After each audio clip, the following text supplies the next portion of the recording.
Welcome to Relaxing Historian Journey channel. Tonight we step quietly into a stone castle long before sunrise where the cold does not simply exist but settles into every surface you touch. Have you ever wondered what it feels like to wake in a room that never truly warms, no matter how long the fire burns below, or how people endured winter nights when walls themselves seem to breathe out chill? You're about to find out. So before you settle into the story, take a second to like the video and hit subscribe. And if you feel comfortable, share your location and local time in the comments below so we can imagine this quiet journey stretching across the world together. Now dim the lights. You wake slowly, not because you are rested, but because the cold insists on it.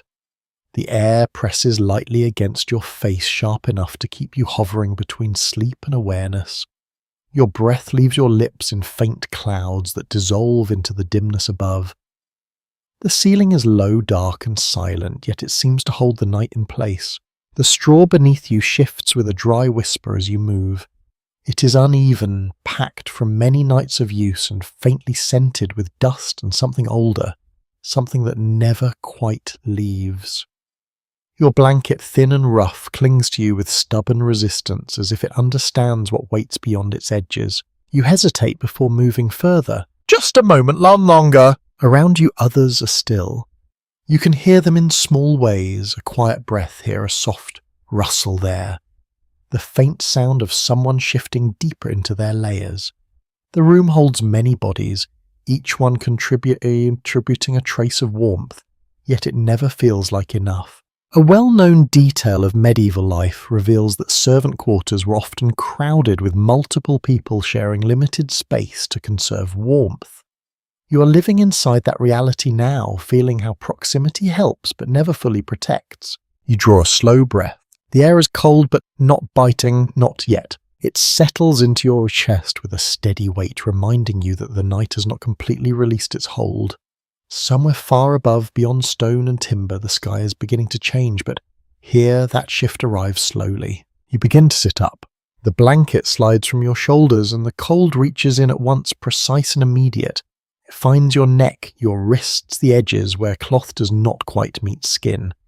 You instinctively pull your arms closer, not in panic, but in quiet response. It is always like this. A curious detail often overlooked is that servants sometimes slept in their day clothes, adding only a cloak or extra layer at night, since undressing would mean losing precious retained warmth.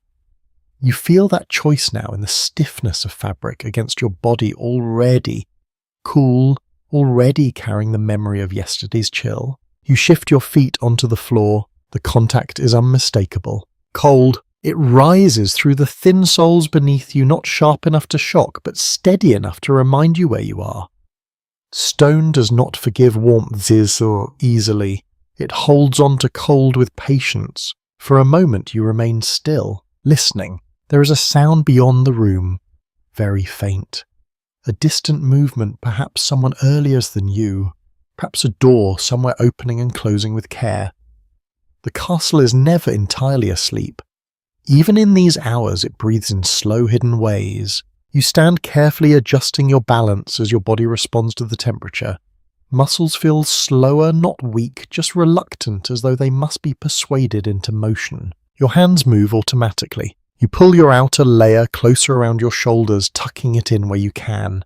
The fabric is coarse, woven thick enough to matter, but not enough to shield completely. Still, every fold helps.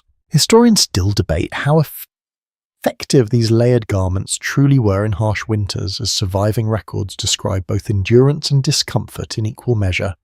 You sense that balance now, neither fully protected nor entirely exposed. You take a step forward, then another. The straw behind you settles back into place, erasing the shape where you lay.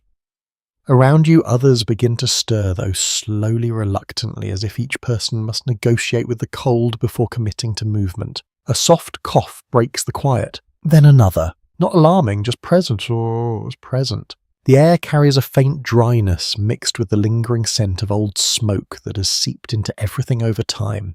It is not strong, not overwhelming, but constant. It clings to the space like a memory. You move toward the edge of the room. The light here is almost non-existent, yet your eyes have adjusted enough to make out shapes. Wooden beams, rough walls, the outline of bodies beneath layered cloth, everything softened by the shadow. A narrow opening ahead hints at the corridor beyond. You pause there, just briefly. There is a small comfort in this shared space even in its cold. Once you step beyond it, the castle will feel larger, emptier, more exposed. The warmth created by many bodies will fall away, replaced by long stretches of stone that hold no kindness. You take another breath, slower this time, then you step through. The corridor greets you with a different kind of cold. It is not deeper, but more open, less softened by presence. The air moves slightly here, almost imperceptible, yet enough to carry a chill along the length of the passage. Your footsteps sound louder now. Each one echoes faintly, a quiet rhythm against the stone floor. The sound travels further than you expect, as though the castle itself is listening.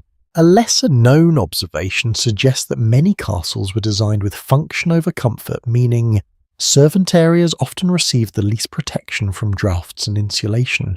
You feel that truth immediately as the air shifts subtly against your face. You draw your cloak titus. Your hands disappear beneath its edges, seeking whatever warmth they can preserve. The fabric holds a trace of your own heat, small but noticeable, something you protect without thinking. Ahead, the corridor bends. Beyond it, somewhere deeper within the castle, you know there will be fire. The kitchens, the great hearth. Places where warmth exists not as a memory, but as something alive, moving and visible. You begin to walk toward it, not quickly. There is no need to rush. Each step carries you further from the shared warmth of the sleeping room and closer to the work that defined your day. The cold remains with you steady and patient, not something to fight, but something to move within. You notice how your breathing has changed, more controlled, more deliberate, as if your body has already begun its quiet adjustments, conserving, adapting, enduring. This is not your first morning like this, and it will not be your last. The corridor widens slightly. The darkness softens. A faint glow appears ahead, subtle but unmistakable, pressing gently against the edges of the stone. Firelight. Not strong yet, but present. You feel it before you fully see it. Not warmth, but the promise of it. And in that small shift, you understand something without needing to name it.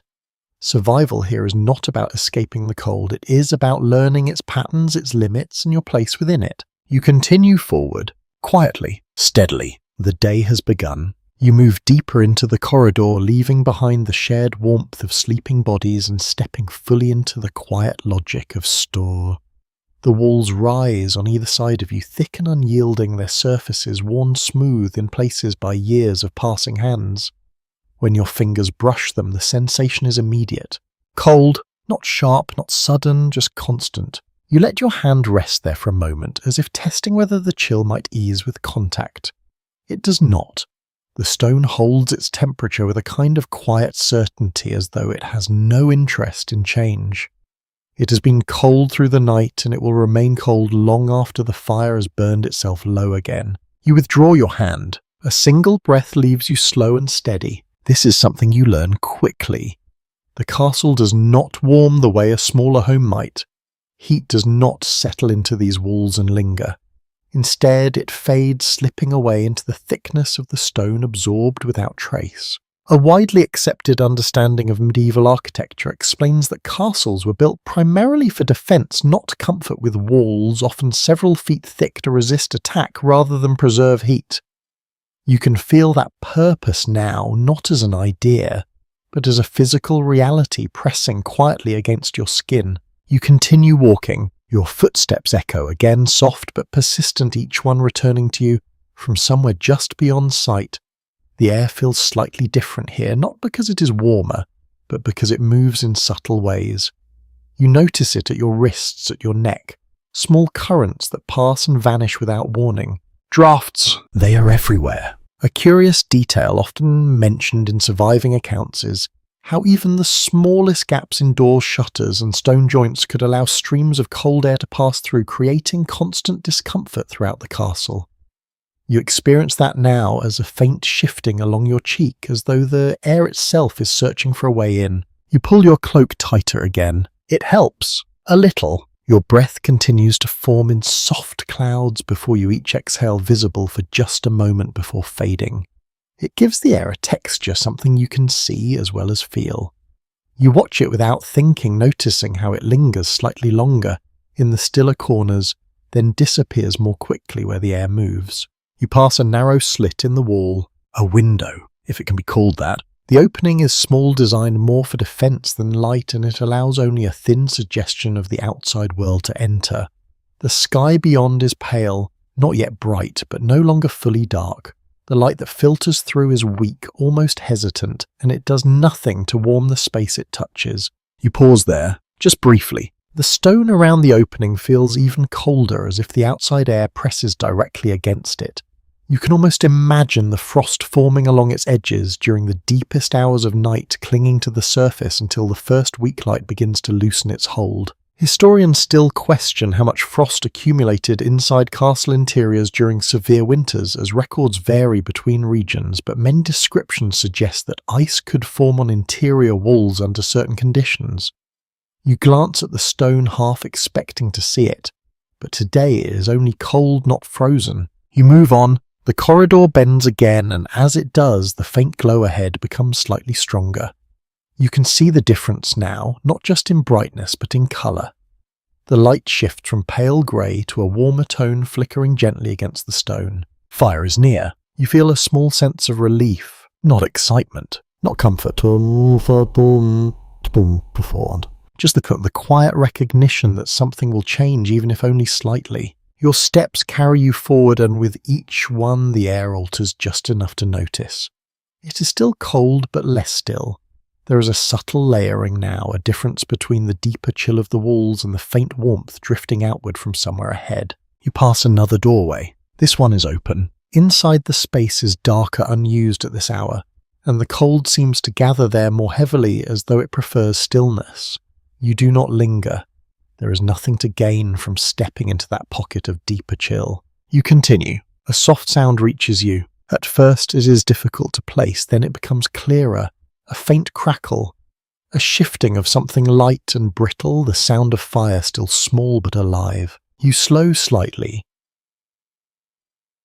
Not out of caution, but out of awareness. Awareness. The warmth will not be immediate, it never is, but even the presence of fire changes how the space feels. It introduces movement variation, something that the cold cannot fully control. A lesser-known observation suggests that castle interiors often had uneven temperature zones, where one step could mean the difference between biting cold and tolerable warmth. You are about to enter one of those boundaries now. You round the final corner. The source of the glow reveals itself. A hearth set into the wall, not grand, not large, but active. The fire within it is still building flames, low but steady, feeding on carefully arranged wood. The light it casts dances across the surrounding stone, softening edges, giving shape to the space. You stop a few steps away. The warmth reaches you slowly, first at your face, then your hands. It is not strong, not enough to chase the cold from your body, but it is different. It carries a softness that the rest of the castle lacks, a sense of motion and life. You extend your hand slightly, not too close, just enough. The skin across your fingers begins to respond, tingling faintly as the temperature shifts.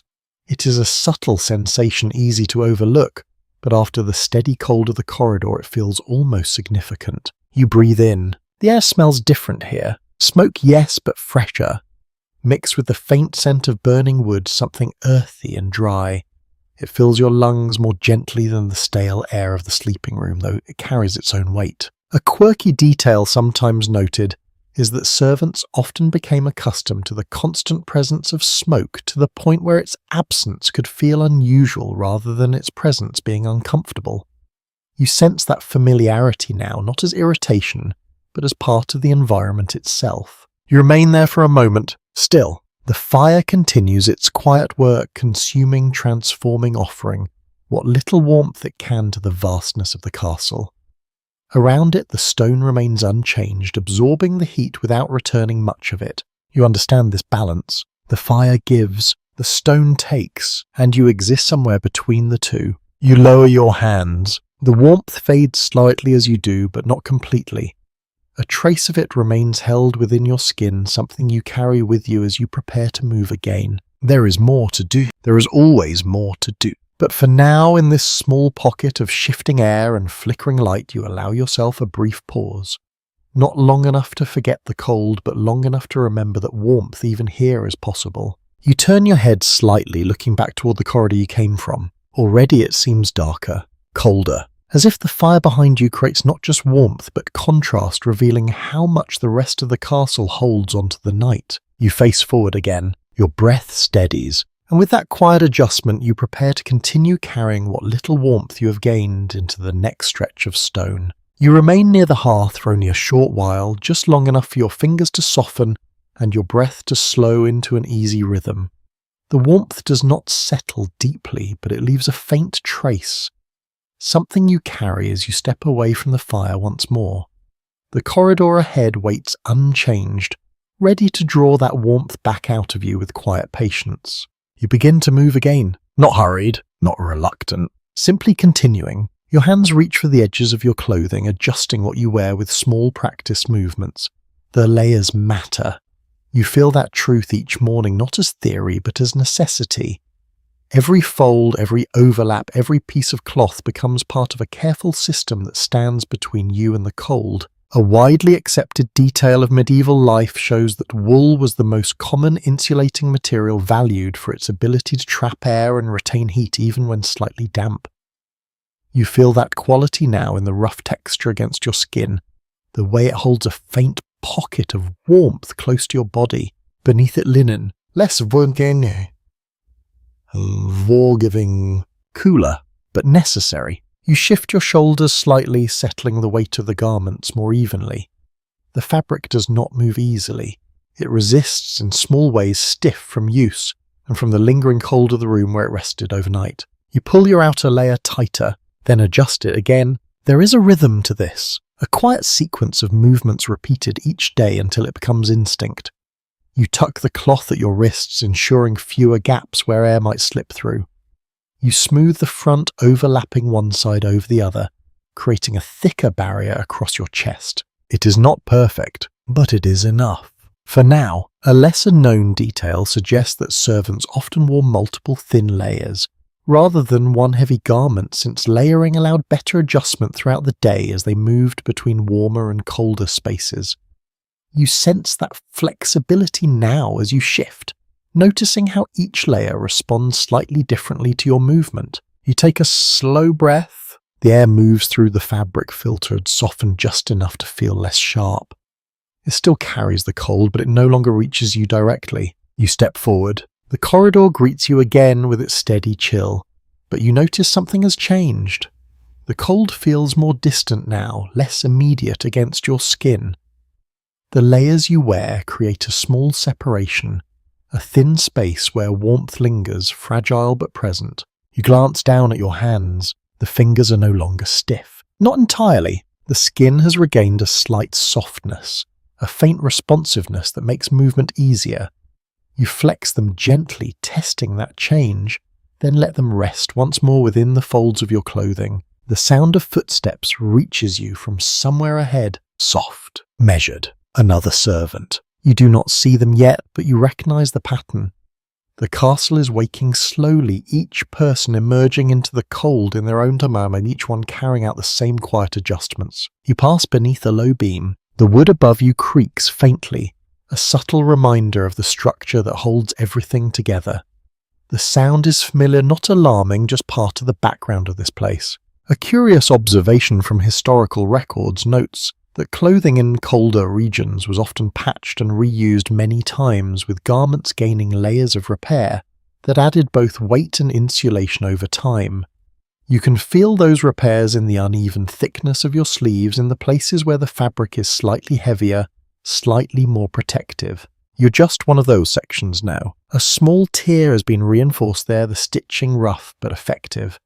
You run your fingers over it briefly, feeling the raised texture, then continue on. The corridor opens slightly. Ahead, a wider space reveals itself, and with it a subtle shift in sound. The echo changes, becoming less confined, more open, as though the castle is stretching outward. The air moves differently here, still cold, but less still. You notice it along the edges of your clothing, a faint brushing that reminds you how easily warmth can be taken away if you're not careful. You pull your cloak closer once more. It is an automatic gesture now.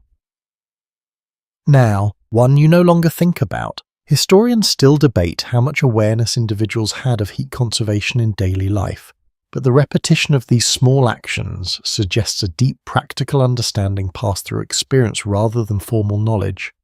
You embody that understanding now in every movement you make. You continue walking, your breath remains steady, your body adjusts. There is a quiet balance forming not between comfort and discomfort, but between exposure and protection. You're not warm, not truly, but you are no longer at the mercy of the cold in the same way as when you first woke. That is enough.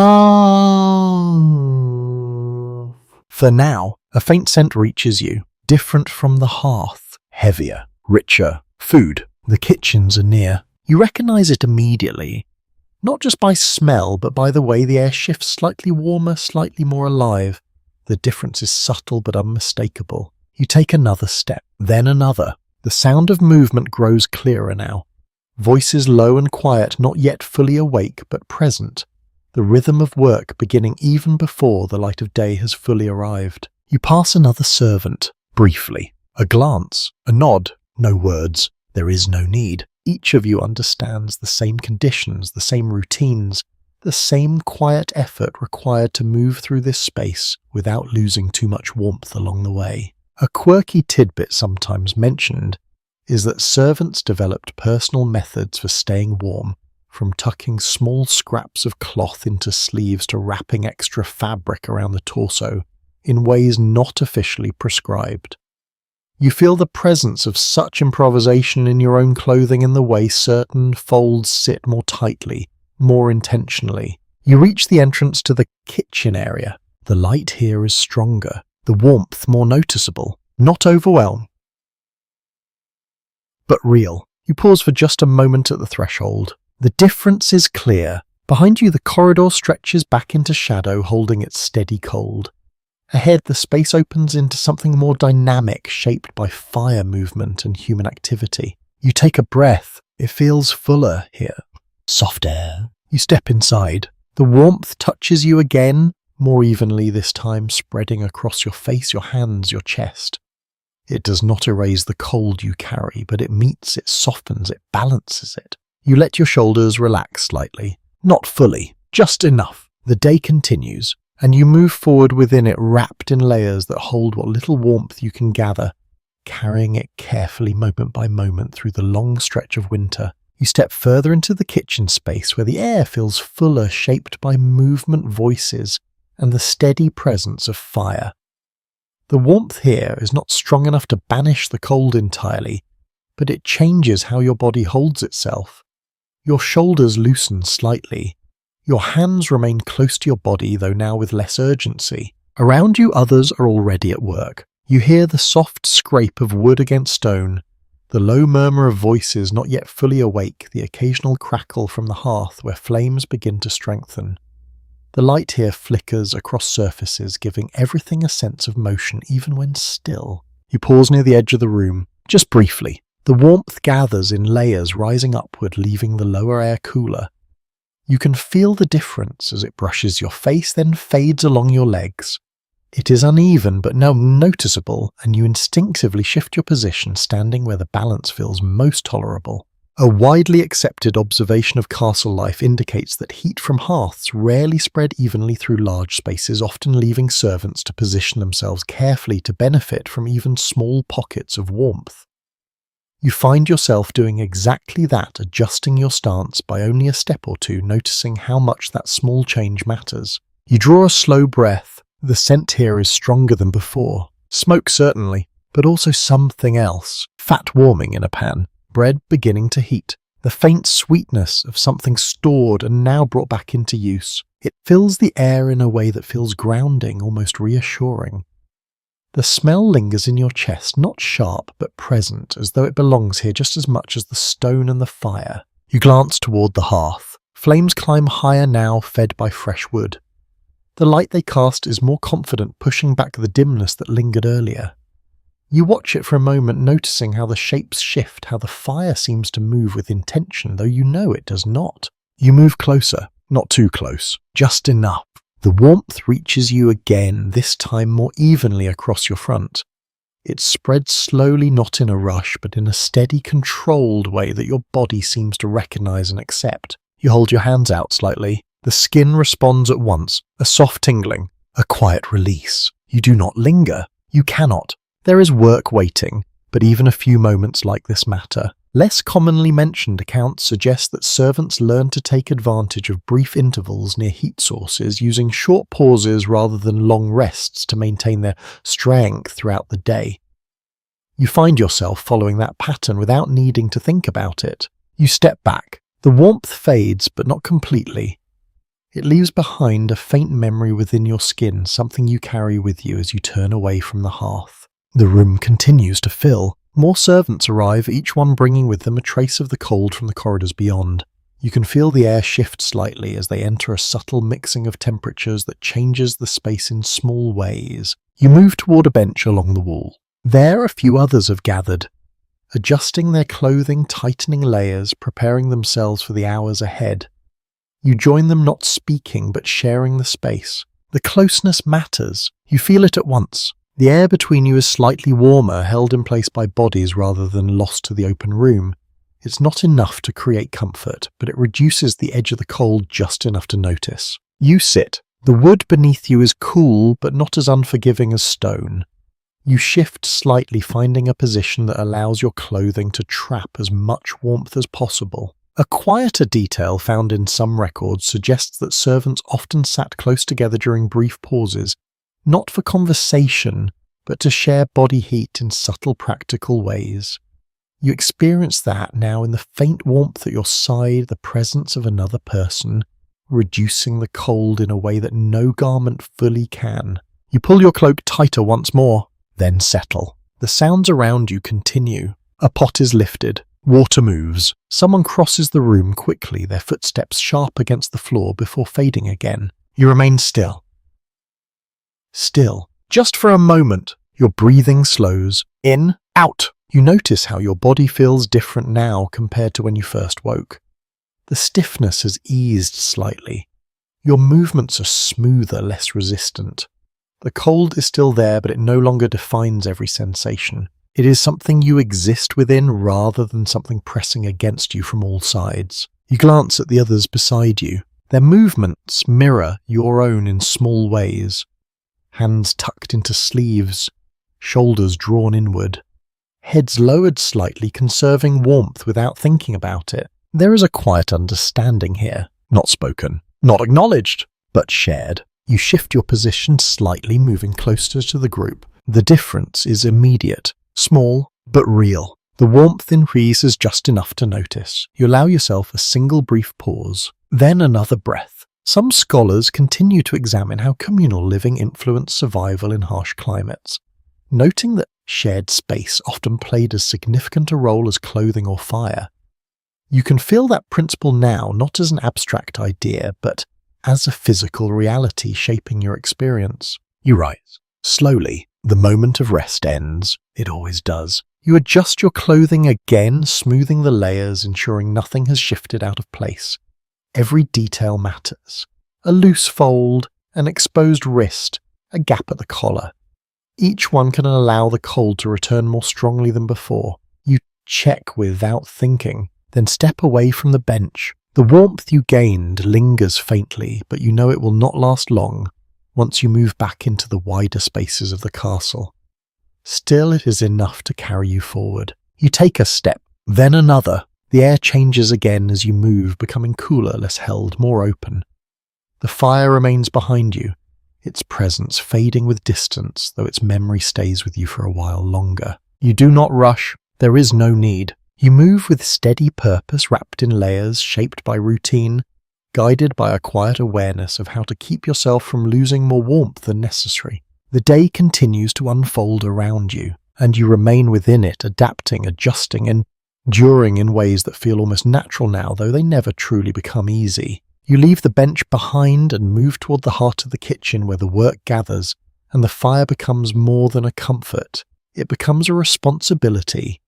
The air thickens slightly as you approach, shaped by heat smoke and the quiet urgency of tasks already underway. The hearth stretches wide across the stone wall larger than the one you passed earlier, its presence undeniable. Flames rise with greater confidence here, fed by heavier logs, their light reaching further into the room. You feel the difference at once, not as warmth that surrounds you, but as warmth that exists in a defined space, strongest closest to its source. You step into that space carefully. Your hands extend again, not in hesitation but in habit. The skin along your fingers responds almost immediately, softening, waking the stiffness, easing just enough to allow finer movement. You flex them once, then again, as if reminding them of what they are capable of. The fire crackles steadily. Wood shifts inward, as it burns, settling with soft, deliberate sounds. Small sparks rise and vanish before reaching the height of your gaze. The rhythm is constant, almost reassuring, a steady reminder that this source of warmth is alive, but only if it's maintained. A widely recognized aspect of castle life reveals that kitchen fires were among the most important in the entire structure, often kept burning continuously during colder months, to provide both heat and the means to prepare food. You stand before one of those fires, now aware that it must not be allowed to fade. You glance downward. The bed of embers beneath the flames glows a deep, steady red, holding more heat than the flames themselves. You crouch slightly, bringing your face closer, though not too close. The heat intensifies as you do, rising upward in a slow, persistent flow. You reach for a piece of wood. It is dry, rough beneath your fingers, carrying the faint scent of the forest it once belonged to. You place it carefully into the fire, adjusting its position so it catches the existing flames rather than smothering them. There is a method to this, a balance. Too much wood and the fire struggles, too little and it weakens. You watch for a moment as the flames begin to take hold, licking along the edges of the new piece, testing it before committing. The light shifts slightly, growing brighter, then settling again into a steady pattern. Less frequently highlighted descriptions from household records indicate that tending a fire required constant attention, with servants needing to understand how wood, air and space interacted to sustain and even burn. You feel that awareness guiding your movements, now quiet and precise. You stand again. The warmth clings to you more strongly here, reaching your face, your chest, even the edges of your legs. It is not complete. The cold still lingers in the spaces beyond the fire's reach. But here for a moment the balance shifts in your favour. You inhale slowly. The scent of burning wood deepens, mixed now with something heavier. A pot nearby releases a faint, steady steam, carrying the smell of grain softening in water. It is simple, familiar, grounding. You move toward it, not to taste, not yet, but to adjust them. You lift the edge of the lid slightly, allowing a small escape of steam. It rises quickly, curling into the air before fading. The warmth that escapes brushes your face, brief but noticeable. You lower the lid again, carefully. The heat must be held. A practical detail found in some accounts notes that managing heat was not only about creating it, but about containing it, ensuring that as little as possible was lost during cooking or heating tasks. You carry that principle into every small action without needing to name it. You turn back toward the fire. The flames have settled into a steady rhythm once more, consuming the added wood, maintaining their presence. You study them for a moment longer, ensuring that nothing has shifted too far out of balance. Then you step back. The warmth recedes slightly, not fully, but enough to remind you how dependent it is on distance. You move along the edge of the hearth, feeling the gradient of temperature change with each step. Close, it is almost comfortable. A few steps away, the cold begins to return, slipping back into the spaces between your clothing. You pause halfway. There. That place where the warmth is still present but not overwhelming. You stand in it briefly, allowing your body to absorb what it can. Your shoulders relax again just a little. Your hands remain near your sides, no longer tucked tightly away, but not fully exposed either. You notice how others move around you. Each one follows a similar pattern. Approach the fire.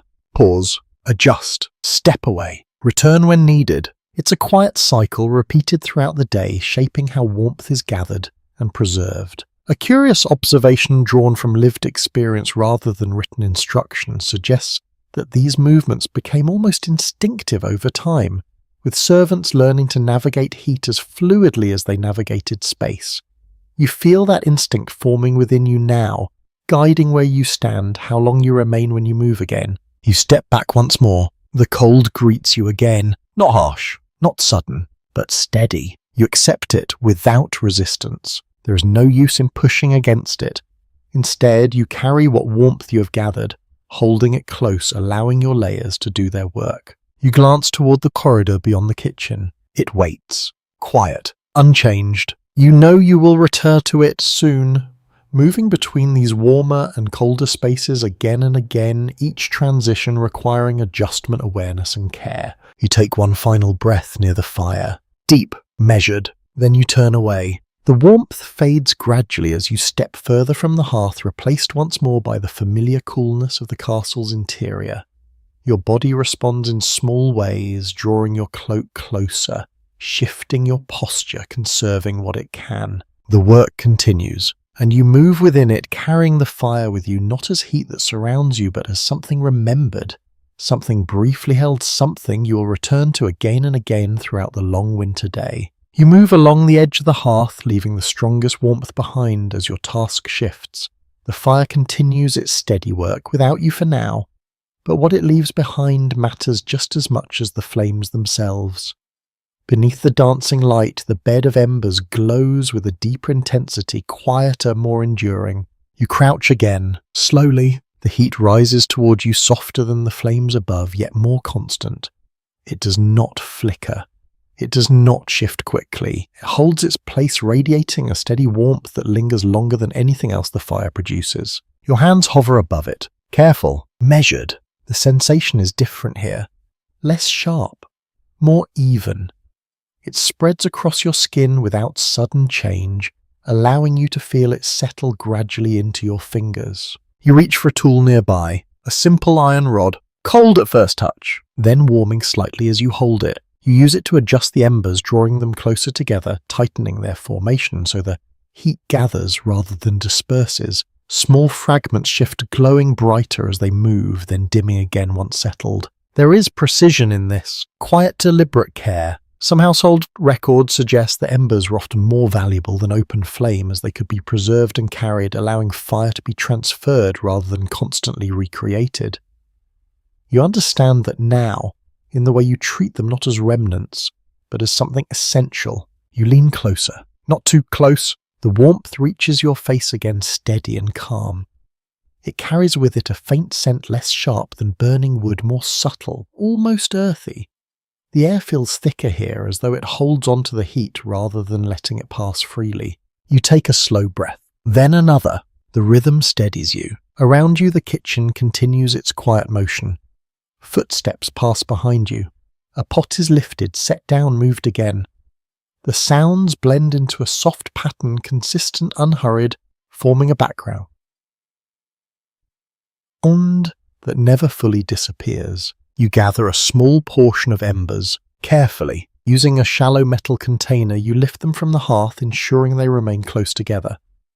The glow intensifies briefly as they are moved, reacting to the sudden shift in air. You pause, watching, ensuring they remain alive. A lesser-known practice in large households involved distributing embers to other parts of the castle to start smaller fires, reducing the need to ignite flames from scratch each time.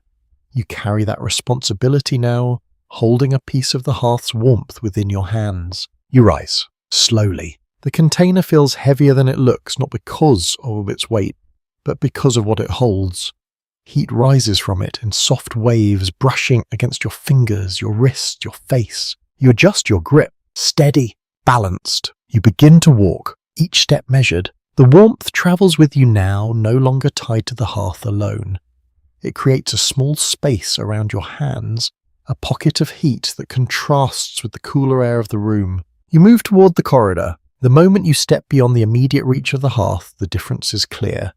The air shifts again, becoming thinner, less held, more willing to take warmth away rather than keep it. You feel it at once. The heat from the embers becomes more noticeable, not because it has grown stronger, but because everything around it has grown colder. You hold the container closer. Not too close. Just enough. The warmth brushes against your chest, your forearms, creating a brief sense of balance that did not exist a moment ago. You continue forward. The corridor greets you once more. Its familiar chill returns steady and patient, pressing lightly against your face, your neck, the edges of your clothing.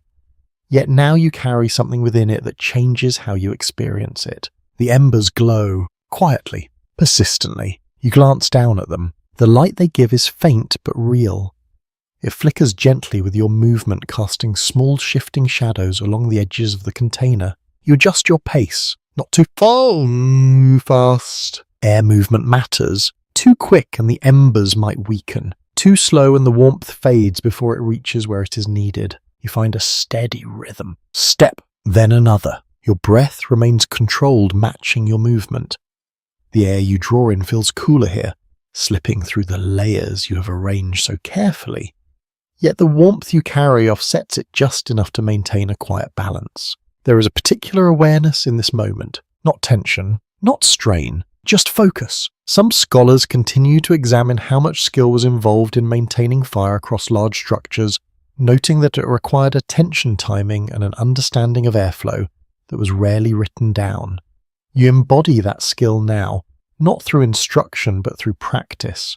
You pass another servant. They glance briefly at the container in your hands. A small nod, recognition. They understand what you carry even without words. You continue. The corridor bends again, leading you toward another space, smaller, quieter, waiting to receive what you bring.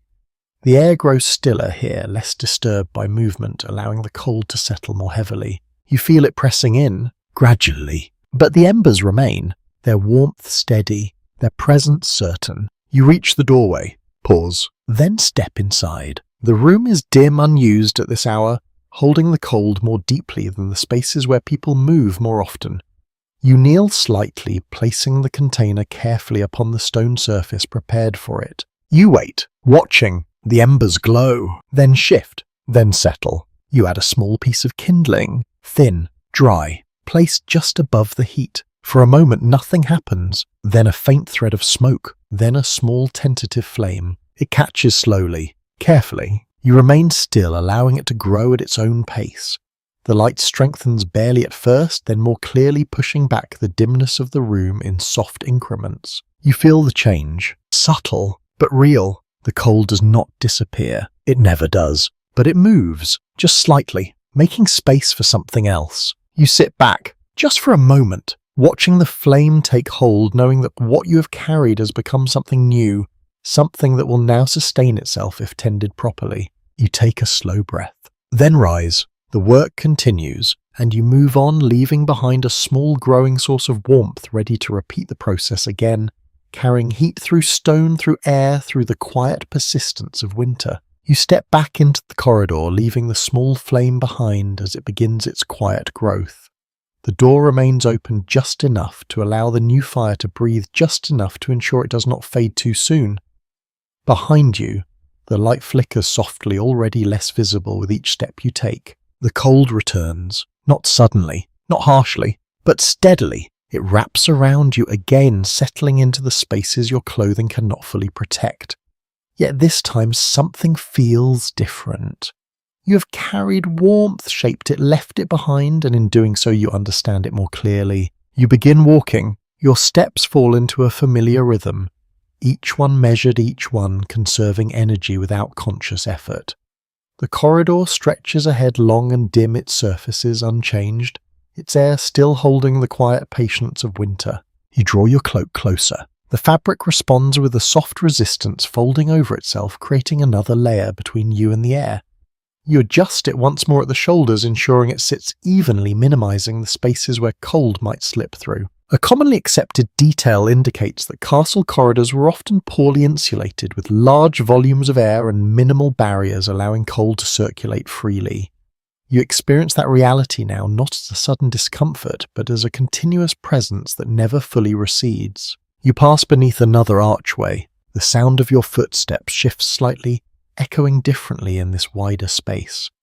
The air here moves more freely, brushing along your face, your hands carrying with it a faint chill that feels more alive than before. You notice it immediately. A draft, subtle but persistent. It moves along the corridor with quiet intention, slipping through unseen gaps, following paths you cannot trace. It touches your cheek, then disappears, only to return moments later from a different direction. You tilt your head slightly, listening. There is a faint sound, accompanying it almost too quiet to notice. A soft whisper as air passes through narrow spaces in stone and wood.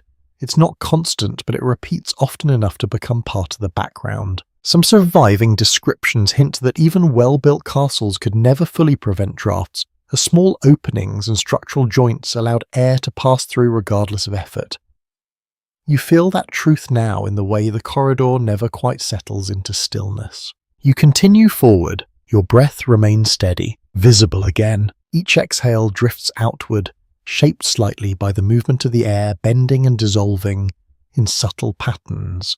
You watch it briefly, noticing how it no longer rises straight upward but shifts gently to one side. You adjust your posture, turning slightly away from the direction of the draft. It is a small change, but it helps. You tuck your chin lower, reducing the area of exposed skin. Your hands slip deeper into the folds of your clothing, seeking the warmth that remains close to your body. These adjustments happen without thought. They are part of you now. A lesser recorded practice reveals that servants often developed personal habits to shield themselves from drafts, such as altering their walking path or positioning their bodies to reduce exposure. You follow that instinct now, choosing the side of the corridor where the air feels less active. The difference is slight, but noticeable. You move closer to the wall. The stone beside you is cold, but it offers a kind of protection, reducing the flow of air from one direction. You keep a small distance, not touching it, but close enough to benefit from its presence. Your steps continue, soft. Even. The corridor bends again, leading you deeper into the structure. The light here fades further, leaving only faint illumination from distant openings, and the occasional torch, its flame small and wavering. You pass one now. The heat it gives is minimal, barely enough to reach you unless you stand directly beside it.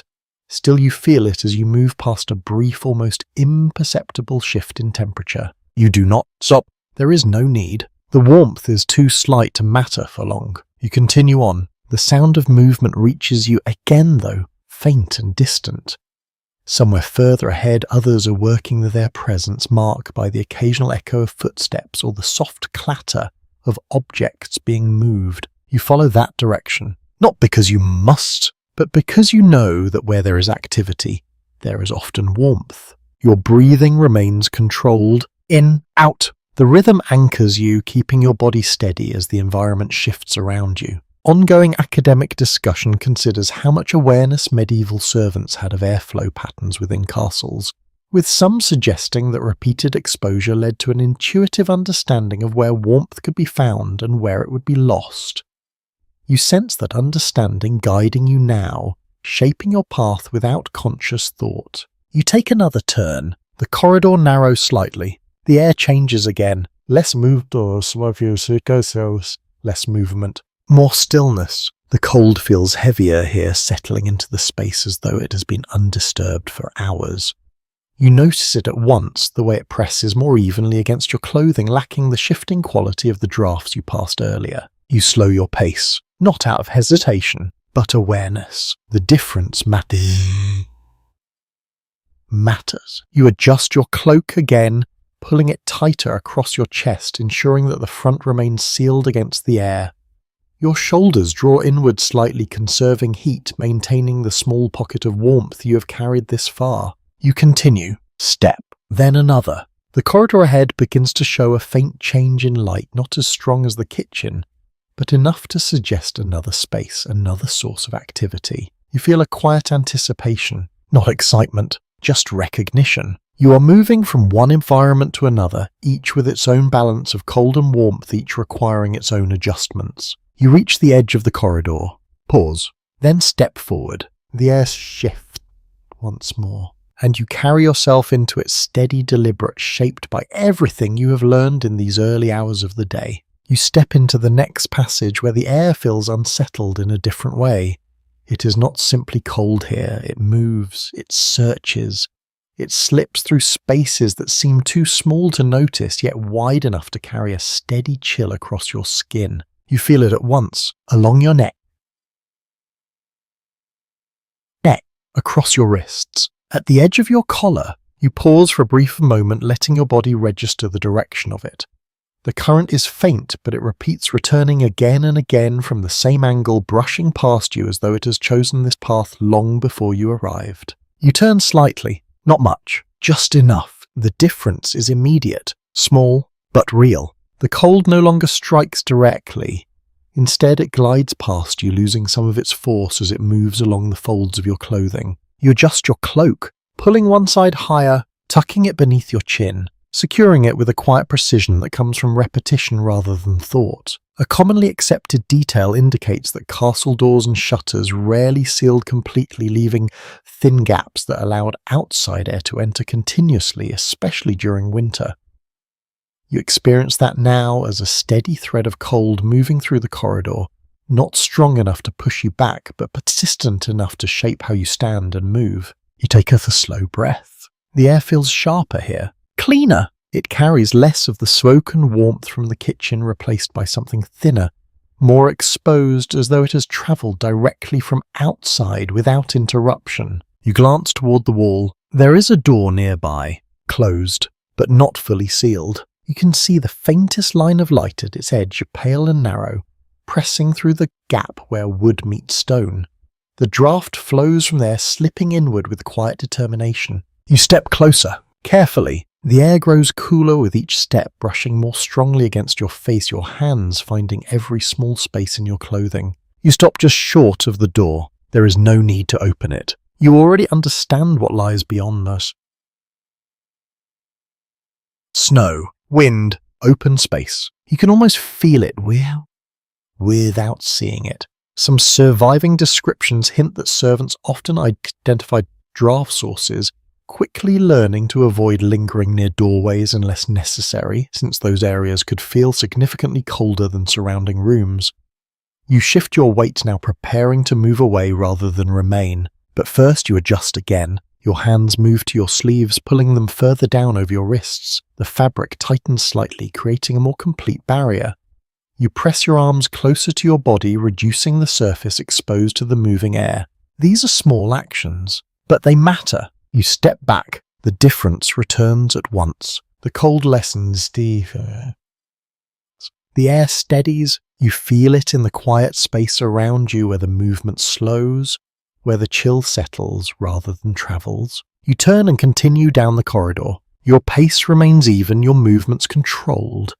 Each step carries you further from the draft, yet you remain aware of it, the memory of its direction lingering in your mind. You begin to anticipate these patterns, where the air moves, where it gathers, where it rests. A lesser recorded practice reveals that experienced servants often memorize the coldest paths within a castle, adjusting their routes slightly to avoid unnecessary exposure when possible.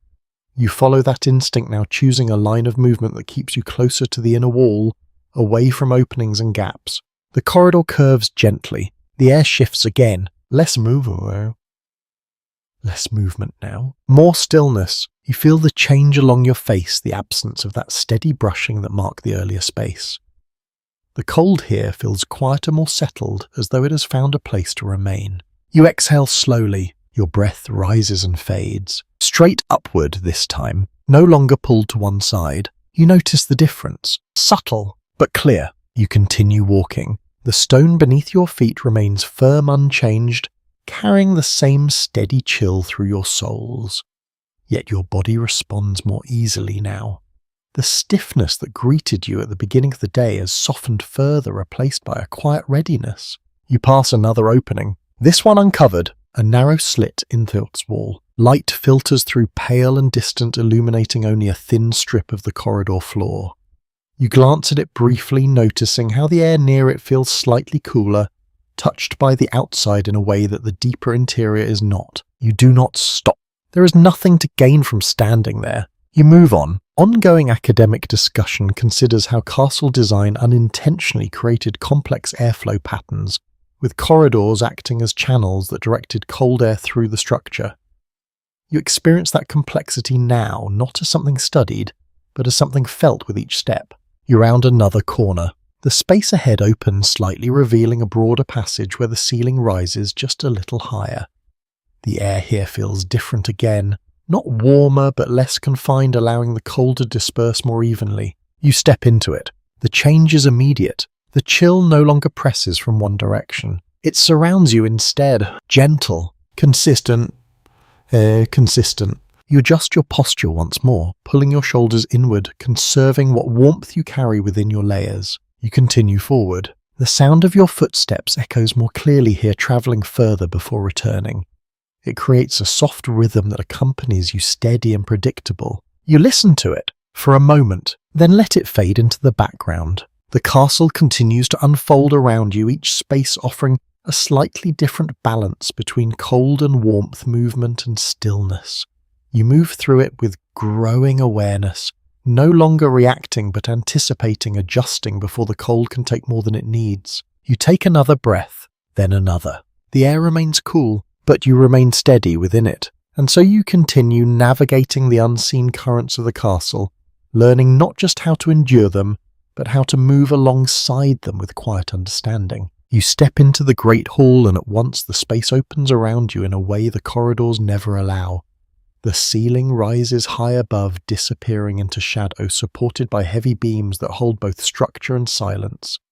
The room feels vast, almost echoing even before a sound is made. At the far end, a fire burns. Large, bright. It draws your attention immediately, its light reaching outward in a wide, flickering spread that touches walls, tables, and the worn surface of the floor. For a moment it appears generous, almost welcoming.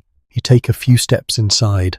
The warmth reaches you, then fades. You pause. The distance matters more than you expect. Though the fire is strong, its influence stretches unevenly across the room. Close to it, the air shifts, carrying a softer temperature.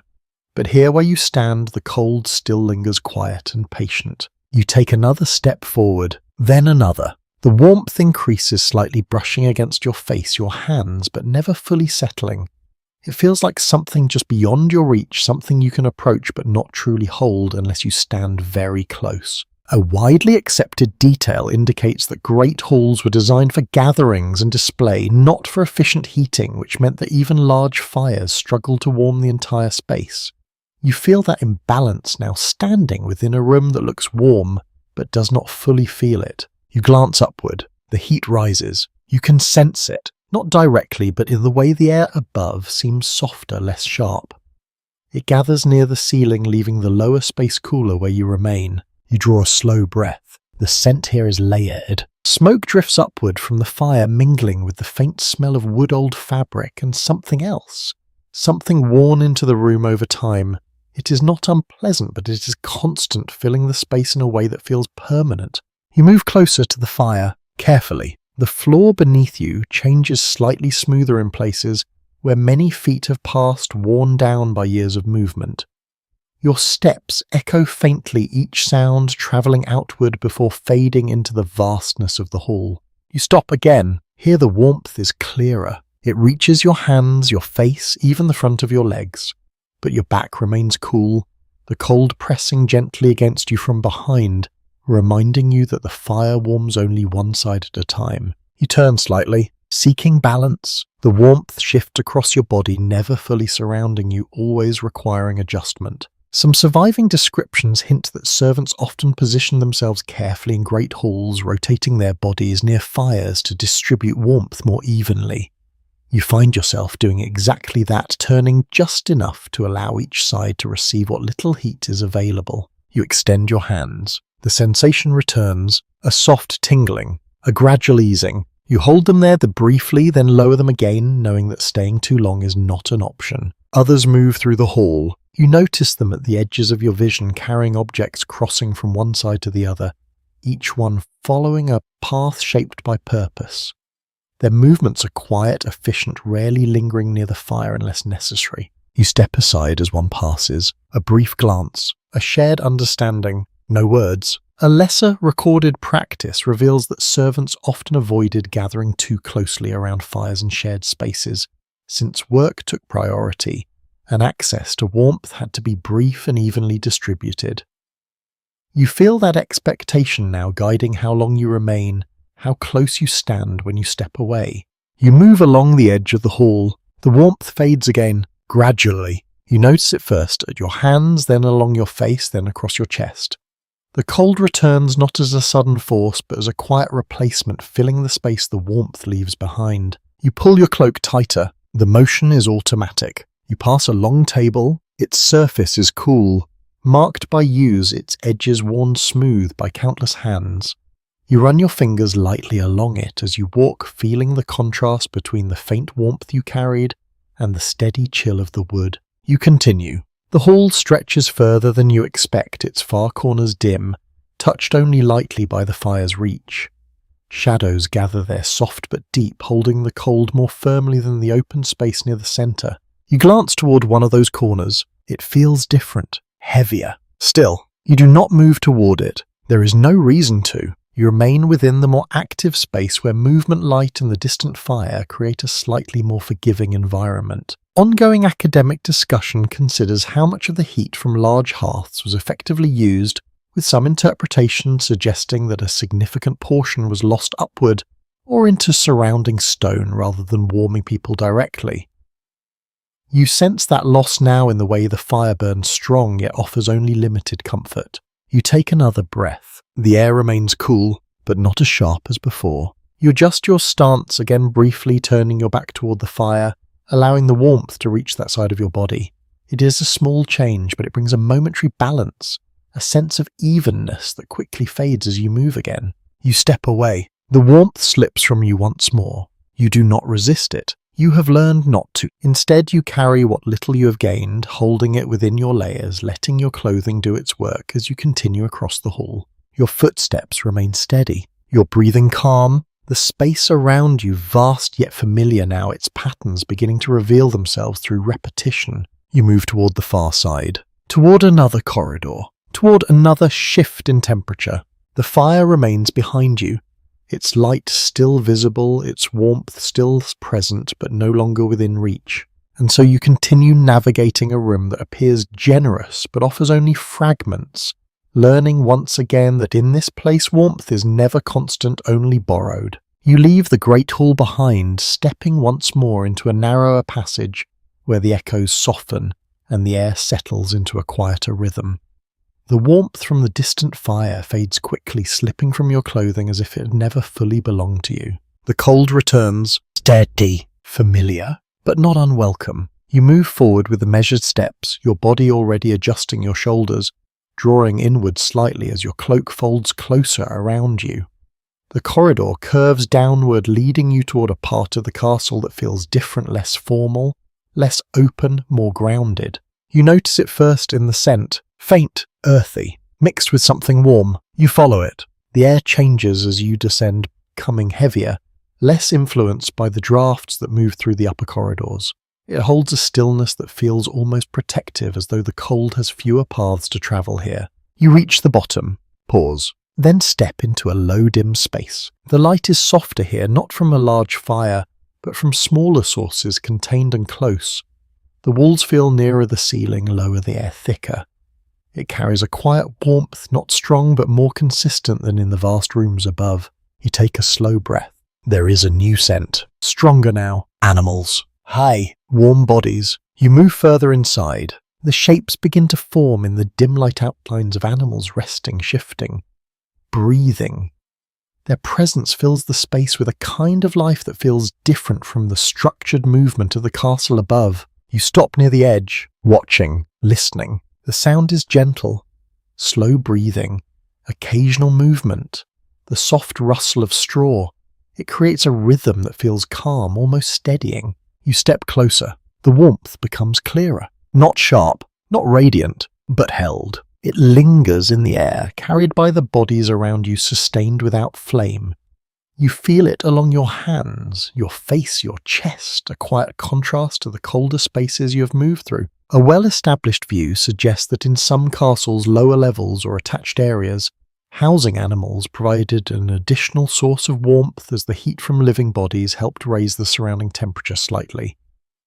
You experience that subtle effect now not as comfort but as a gentle easing of the cold's edge. You move to a patch of straw near the wall, kneel slightly. The ground here is soft and layered, holding a faint residual warmth that stone alone could never offer.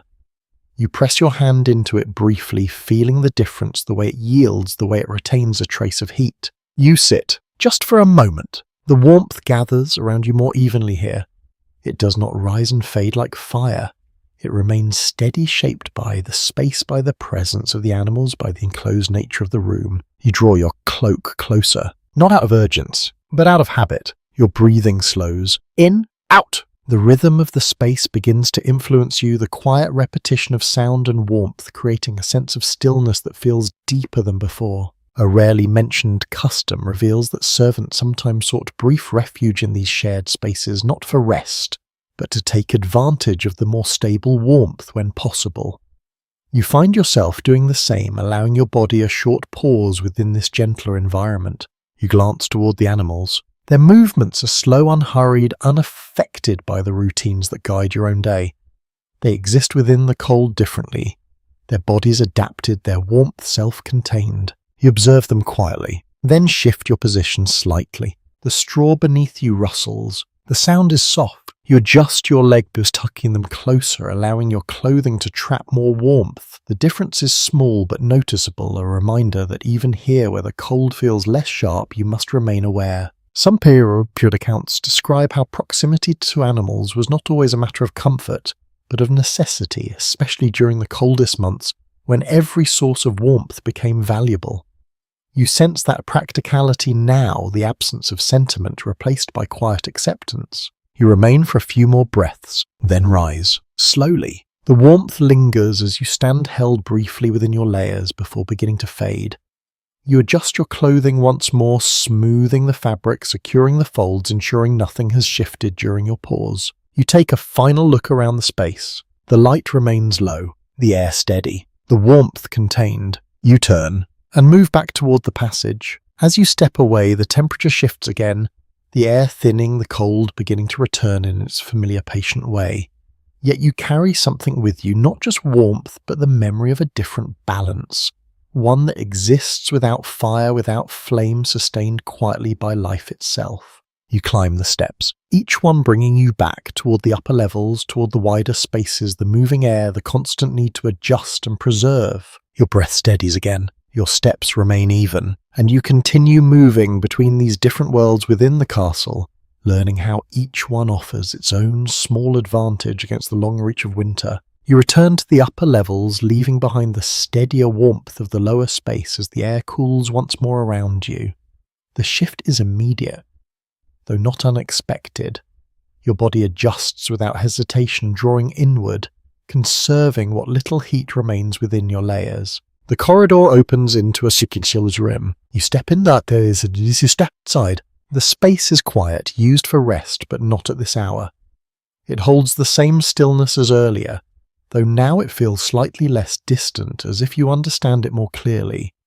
The cold here is settled, unmoving, resting evenly across the stone floor and the simple wooden frames arranged along the walls. You move toward one of them, a sleeping place. Simple, unadorned. Straw lies within a rough frame packed down from repeated use, its surface uneven but shaped by habit. You reach out and press your hand lightly against it. The sensation is different from stone, softer, less immediate. The straw yields slightly under your touch, holding a faint trace of warmth, though not enough to rely on. It smells dry with a subtle earthy note mixed with the lingering scent of the room itself. You kneel beside it, slowly. Your movements remain careful, measured, preserving warmth with each motion. You begin to adjust the straw, lifting and shifting it, redistributing the layers so they rise more evenly across the surface. This is not about comfort alone. It is preparation. A commonly accepted understanding suggests that straw bedding was frequently fluffed and rearranged to improve insulation, as trapped air between layers could reduce heat loss from the body. You follow that principle now, though you do not name it, shaping the straw with practice familiarity. You pause, look at your work, then continue. Your hands move through the material, lifting sections, breaking apart compressed areas, allowing air to return between the strands. The texture changes as you do, becoming lighter, less dense, more capable of holding what little warmth it can. You sit back slightly, testing. The difference is subtle, but present. You reach for a fur. Worn, rough. Its surface carries the memory of use, the fibers flattened in places, thicker in others. You shake it gently, loosening it before placing it across the straw. The sound is soft, a brief rustle. You spread it evenly, ensuring it covers as much surface as possible. The edges fall naturally, forming a thin barrier between the straw and what will rest above it. A rarely mentioned custom reveals that furs and layered textiles were often reused across seasons, gaining effectiveness over time as their fibers compacted and adapted to use.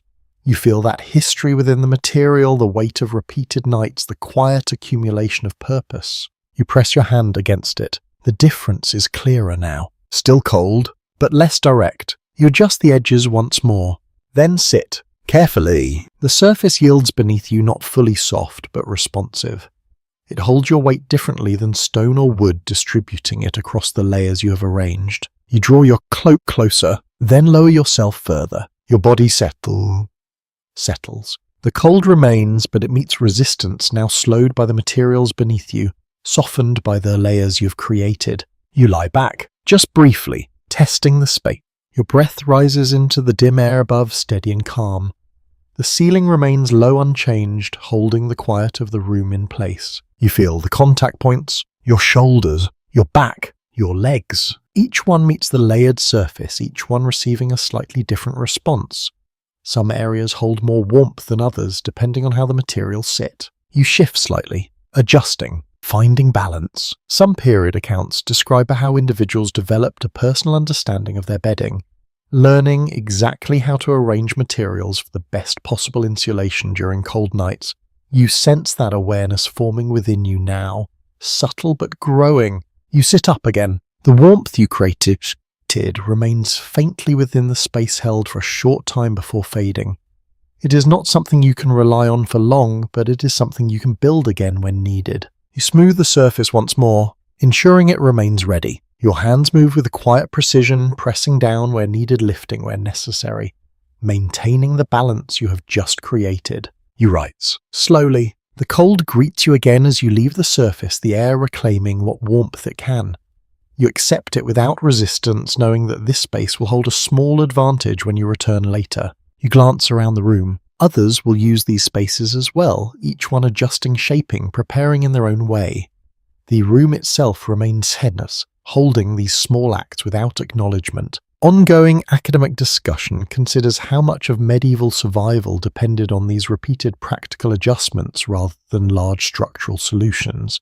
You feel that truth now in the quiet importance of what you've just done. You step away from the bedding. Your cloak settles around you once more, your layers returning to their familiar arrangement.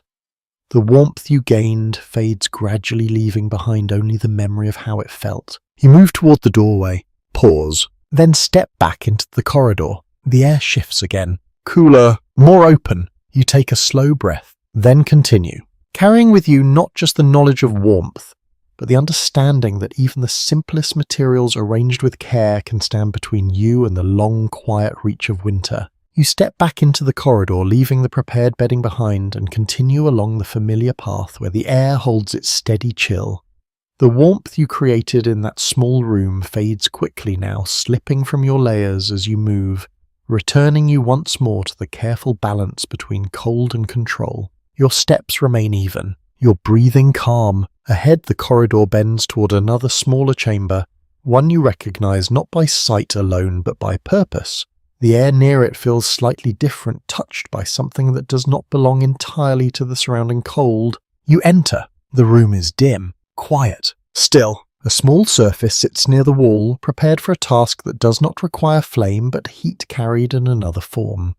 You approach it already knowing what you will find. Stones, rounded, smooth from repeated use. You reach down and lift one. The surface is cool at first, but not as cold as the surrounding stone. It holds a faint memory of warmth, something left behind from an earlier cycle. You turn it in your hand, feeling its weight, its texture, the way it seems to promise more than it currently gives. You set it aside, then gather another and another, arranging them carefully. A well-established view suggests that heated stones were sometimes used as portable sources of warmth, placed beneath bedding or wrapped in cloth to provide temporary comfort during the coldest parts of the night.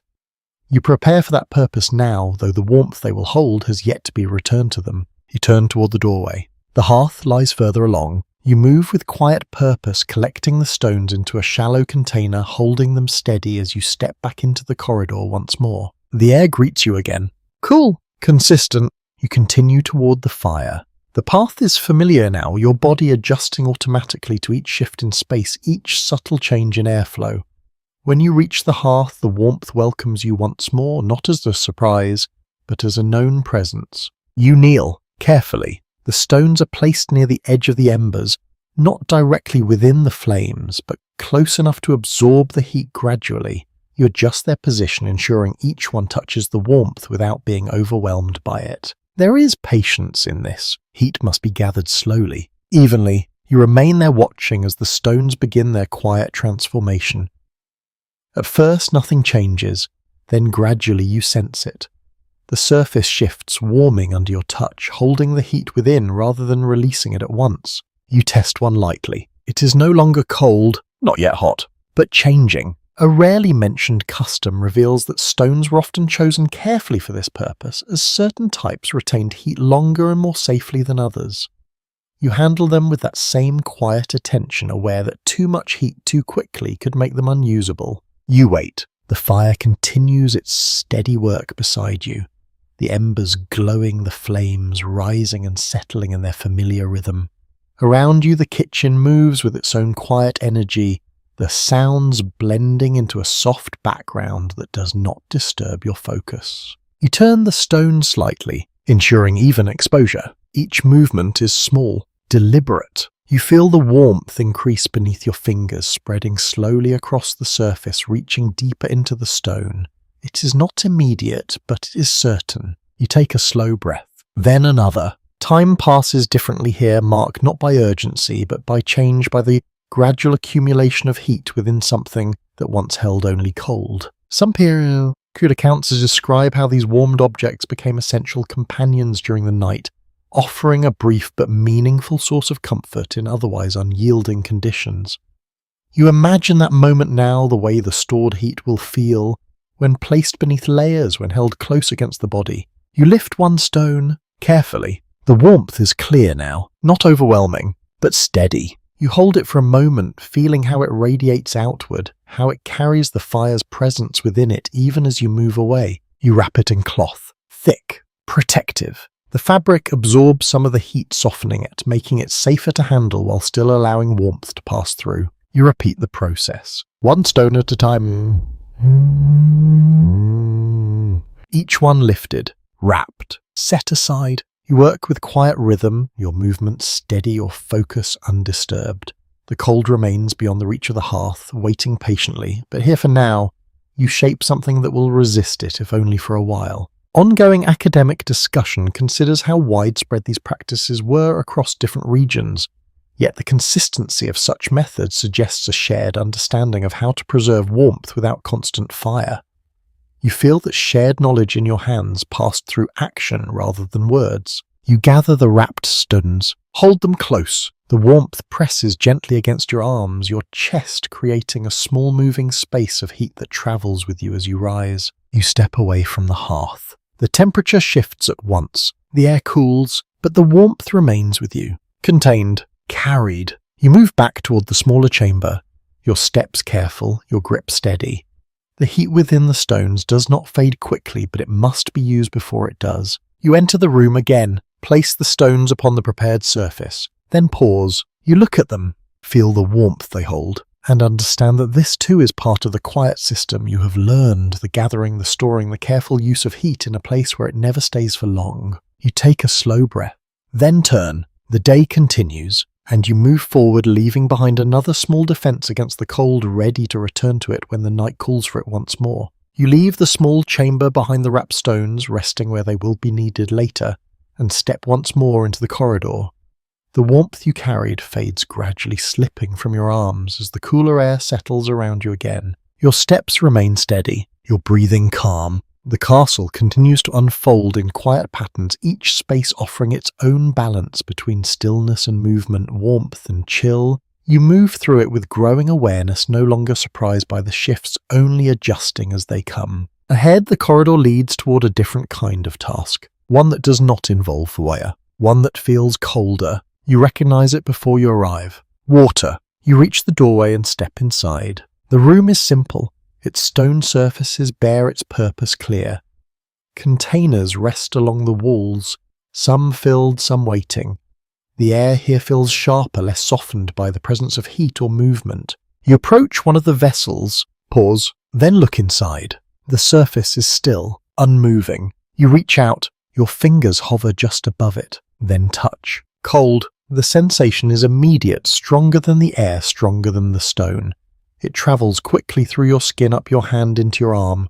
You withdraw slightly, not in surprise, but in acknowledgement. It is not frozen, not completely, but it is close. Some accounts from the period suggest that water within castles could partially freeze during severe winters, especially in less heated rooms, making daily tasks slower and more difficult. You see that reality here in the thin layer forming along the edges, fragile, easily disturbed. You press your fingers lightly against it. The surface gives. The thin layer breaks with a soft sound, barely audible, yet distinct enough to notice. Small fragments drift aside, dissolving back into the liquid beneath. You draw your hand back. Your fingers feel colder now. More exposed. You tuck them into your sleeve, allowing the fabric to reclaim some of the warmth. You take a slow breath, then reach again, this time more prepared. You dip your hand into the water, not fully, just enough to gather what you need. The cold is sharper now, more direct, wrapping around your skin in a way that demands attention. You move quickly, not rushed, but efficient. The water is transferred, poured, adjusted, used in ways that require precision despite the discomfort. Each movement is deliberate, minimizing the time your hands remain exposed. A familiar pattern in daily life shows that routine, tasks involving water, became significantly more challenging in winter, requiring both speed and control to prevent excessive heat loss. You follow that pattern, now your actions shaped by necessity rather than choice. You finish, then withdraw your hands fully. The air meets them again.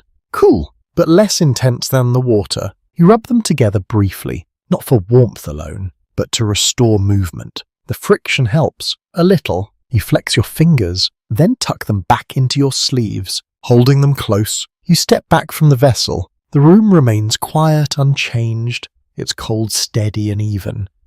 There is no fire here, no shifting warmth, only the constant presence of low temperature and the tasks that must be completed within it. You glance around. Other containers sit untouched, their surfaces, still their edges, beginning to show the same thin signs of freezing. The room holds a quiet tension, as though everything within it waits for the moment when the cold might deepen further. There is continuing scholarly discussion about how frequently water sources within castles froze completely as conditions varied widely depending on location and structure.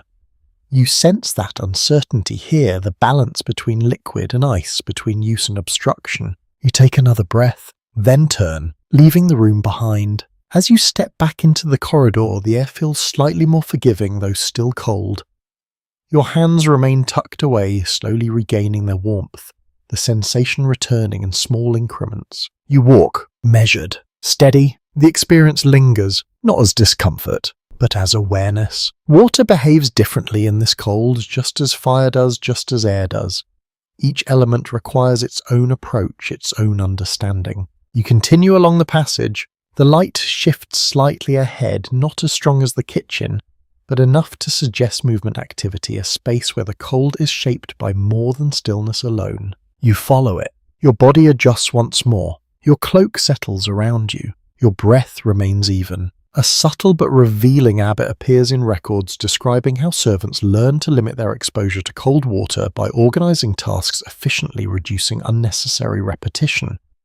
You carry that same efficiency, now moving with purpose, avoiding delay. You reach the next opening. Pause. Then step through. The air changes again, softer, more layered. You feel the difference at once, the return of a space shaped by human presence, where the cold is still present but less absolute. You take a slow breath, then another. The rhythm steadies you once more, and you continue moving through the castle with quiet understanding, carrying the memory of cold water, the knowledge of how quickly warmth can be lost and how carefully it must be preserved. You step into the next working space, and before you fully see it, you smell it. The air carries a thicker presence here, layered with the familiar scent of smoke that has settled deeply into wood, cloth and stone over time. It is not new. It does not arrive suddenly. It lingers constant, as though it belongs to the walls themselves. You move further inside. The light is dim but active, shaped by a nearby fire whose glow does not dominate the room, but spreads enough to soften its edges. The smoke rises slowly, not in a single clear path, but in thin, wavering strands that drift upward and gather near the ceiling. You pause, just briefly. Your breath changes. The air feels heavier. Here, not colder but fuller, carrying fine traces of ash and heat. You inhale slowly, allowing your body to adjust to it. The scent settles into your lungs, familiar, almost expected. A commonly observed feature of castle life shows that indoor smoke was rarely fully directed outside, often lingering within rooms due to limited ventilation systems. You experience that now in the way it surrounds you, never overwhelming but never absent. You take another step. The floor beneath you is slightly warmer than in the corridors, though still cool enough to remind you of the surrounding cold. The warmth here does not come in waves like near the hearth. It spreads more subtly, carried by the air itself. You reach up slightly, not fully, just enough to feel the difference. The air above is warmer. You lower your hand again. The lower space remains cooler, forming a quiet contrast that shapes how you stand and move. You shift your position, a step to the side, then another, finding a place where the balance feels more even. Some accounts from the period suggest that smoke-filled rooms created uneven pockets of warmth, with temperature varying depending on height and position within the space. You sense that variation now, adjusting your stance, instinctively seeking the most tolerable place to remain. You glance toward the source. The fire is smaller here, contained its purpose focused more on function than on providing heat. It burns steadily, but without the strength of the larger hearths, offering warmth only to the immediate surroundings. You approach it slightly, not too close. The smoke thickens as you near, rising past your face, drifting upward with slow, uncertain motion. You feel it brush against your skin, not harsh but persistent. You blink once, then again. Your eyes adjust. The sensation is familiar, not enough to cause discomfort, but enough to remind you of its presence. A subtle but revealing habit appears in records describing how individuals grew accustomed to constant smoke exposure, developing a tolerance that allowed them to function within it without interruption.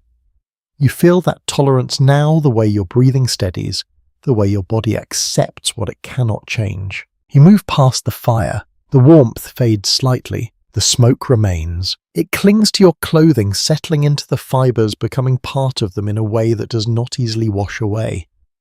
You notice it as you shift, the faint scent rising with your movement. You adjust your cloak, pulling it closer. The fabric carries the same smell woven into it from countless days spent in spaces like this. It does not feel foreign. It feels expected. You continue across the room. The air shifts in small ways, forming layers you can sense but not see. Near the ceiling it is warmer, more active. Closer to the floor it cools, settling into stillness. You move within these layers, adjusting your posture slightly, lifting your chin, then lowering it again, testing how the air responds. You pause near the wall. The stone there feels cooler, less influenced by the fire, holding the temperature of the surrounding structure. You place your hand against it briefly. It confirms what you already know. The warmth here is temporary, The stone remains unchanged. Certain historical perspectives indicate that smoke, while uncomfortable at times, also contributed indirectly to warmth by reducing heat loss through the movement of air. You sense that effect now in the way the room feels more contained, less exposed than the corridors you passed through earlier.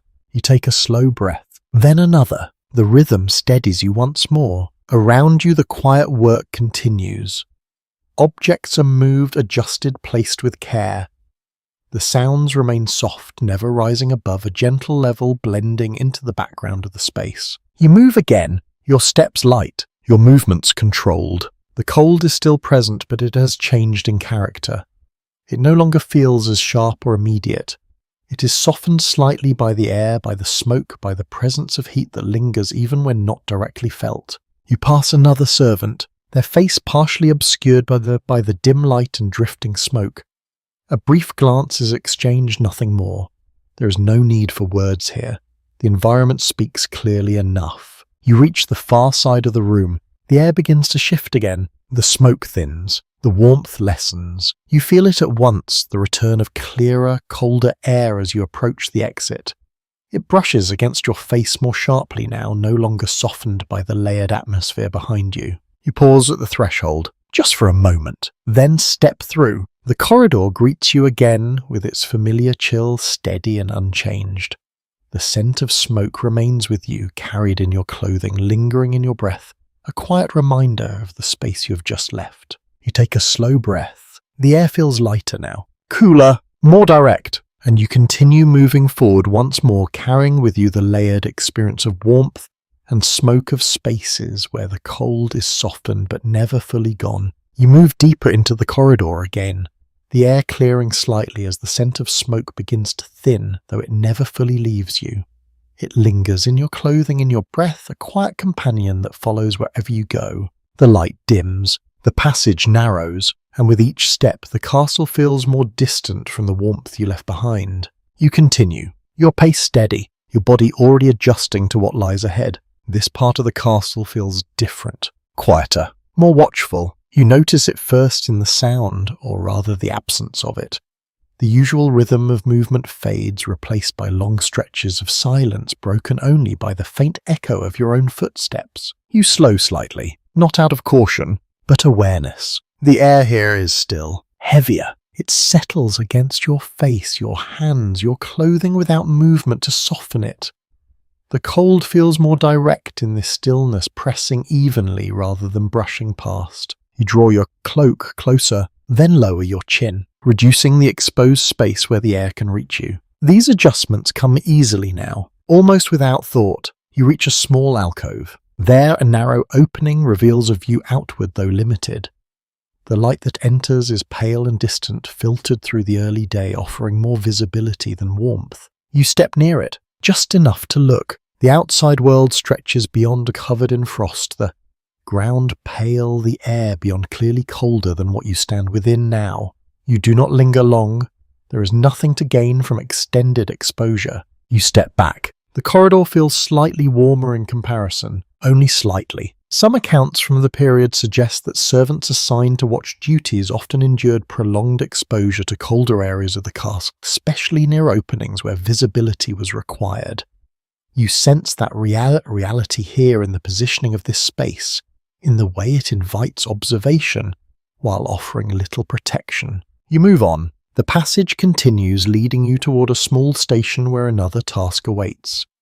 The air remains still, the cold, consistent, the silence uninterrupted. You reach the place, a simple post, a position of watch. You stop there, for a moment, then settle into place. Your role here is not to move, not immediately. It is to remain, to observe, to endure. You adjust your stance, feet planted evenly, shoulders drawn inward, arms close to your body. Every part of you works to conserve warmth, minimizing exposure, holding what little heat remains within your layers. The stillness changes everything. Without movement, the cold feels more present, more persistent. It no longer comes and goes with your steps. It settles in surrounding you, evenly pressing against your clothing in a quiet, steady way. You take a slow breath, then another. Your breath rises in soft clouds, lingering slightly longer in the still air before fading. You watch it, for a moment, then return your focus forward. Time moves to say moves differently here. Without tasks to shift your attention, each moment stretches slightly, not uncomfortably but noticeably. You become more aware of your body, of the way the cold interacts with it, of the subtle changes that occur over time. Your fingers begin to cool again, slowly. You flex them gently within your sleeves, maintaining movement without exposing them fully. The fabric holds some warmth, but it must be preserved carefully. A subtle but revealing habit appears in records describing how individuals on watch would shift their weight periodically, creating small movements to maintain circulation without abandoning their position. You follow that instinct now, rocking slightly from one foot to the other, barely noticeable, yet enough to keep your body active. The air remains still, the silence deep. You listen. There are sounds, but distant. Faint movement from far corridors. The occasional echo that travels and fades. Nothing immediate, nothing urgent. You remain steady, focused. The cold continues its quiet work, not aggressive but persistent, slowly drawing warmth from your body where it can. You respond with equal persistence, adjusting, conserving, maintaining. You shift your shoulders slightly, then still again. The rhythm becomes internal. Breath, balance, awareness. Some period accounts describe long hours of watch duty during winter as particularly challenging, not due to physical exertion, but due to the stillness that allowed cold to settle more deeply into the body. You feel that challenge now, subtle but real, shaping how you hold yourself within this moment. You take another breath, then another. Your body adapts. It always does. The initial chill softens into something more manageable, not because the temperature changes, but because you learn to exist within it, to move less, to conserve more, to allow your body to find its own equilibrium. Time passes, quietly, without measure. You remain at your post, part of the castle's quiet rhythm, a still point within its slow movement. Eventually the moment shifts. Not dramatically, just enough. You sense it. A slight change in light, a faint increase in activity somewhere beyond. The day is advancing. You prepare to move again, slowly. You release your stance, allowing your body to transition from stillness back into motion. The cold feels sharper for a moment as you begin to move, as though it notices the change and responds. You take a step, then another. The stiffness eases, gradually your muscles responding as warmth begins to circulate again through movement. You leave the post behind. The corridor opens once more ahead of you, offering new spaces, new patterns, new adjustments. And you continue carrying with you the quiet endurance of stillness, the knowledge of how the cold behaves when you do not move and how carefully it must be managed when you do. You leave the stillness of the watch behind and return to movement, your steps gradually restoring warmth to your body as you follow the corridor back toward the more active parts of the castle. The air shifts with you, no longer pressing evenly from all sides, but flowing gently as you move through it. Your shoulders ease. Your breathing steadies. The cold remains, but it loosens its hold just enough to feel manageable again. Ahead, a familiar glow begins to appear. Not as bright as the Great Hall, not as contained as the smaller hearths. Something in between. You recognize it before you arrive. The kitchen again. You step inside. The difference greets you immediately. The air is warmer here, not by much, but enough to feel as though it carries weight, as though it holds something within it rather than letting it slip away. Movement fills the space, quiet but constant, shaping the atmosphere in ways the still corridors never could. You move toward the side of the room, not directly to the hearth this time, but to a place just beside it. A corner, partially shielded. The warmth gathers there differently, less intense than at the fire itself, but more stable, less interrupted by movement. It lingers in the air held between the wall and the working space. You step into it. Pause. The sensation is subtle, but real. Your hands relax slightly. Your shoulders lower. The air feels softer against your face, carrying both heat and the familiar scent of cooking that now feels almost grounding. You take a slow breath, then another. This is a place where the cold loosens its grip more gently without the sharp contrast of standing directly before flame. A practical observation from daily life shows that workers often favoured these transitional spaces near heat sources, where warmth could be maintained without interrupting ongoing tasks. You understand that instinct now, standing where the temperature remains steady, without demanding your full attention. You lean lightly against the wall. Not fully, just enough. The stone behind you is cooler than the air, but not as cold as the deeper corridors.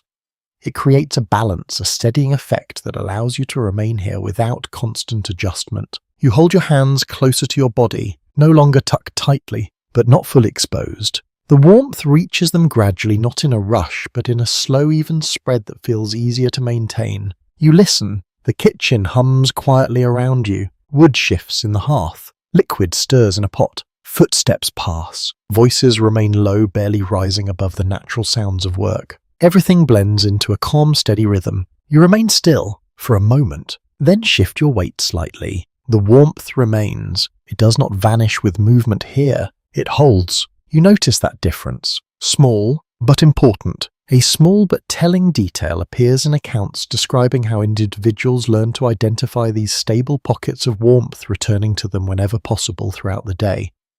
You feel that pattern forming now, a quiet recognition of where you can recover without stepping away from your responsibilities. You glance toward the hearth. The fire continues its work, strong and consistent, though you no longer feel the need to stand directly before it.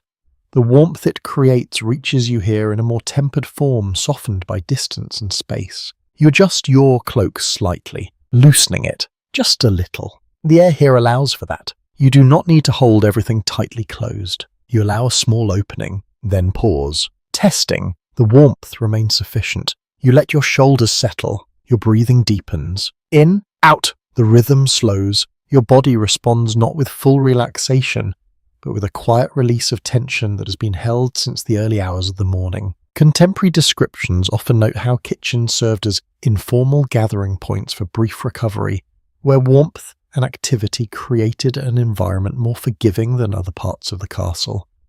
You experience that now in the way your body eases, even without sitting or fully resting. You remain there, not long, but long enough. Then you straighten. The moment passes. The warmth you gathered settles within your layers, held for a short time before it begins to fade again. You tighten your cloak once more, not as tightly as before, but enough. You step away from the corner. The air shifts immediately, cooler, more open. The contrast returns, though less sharply than before.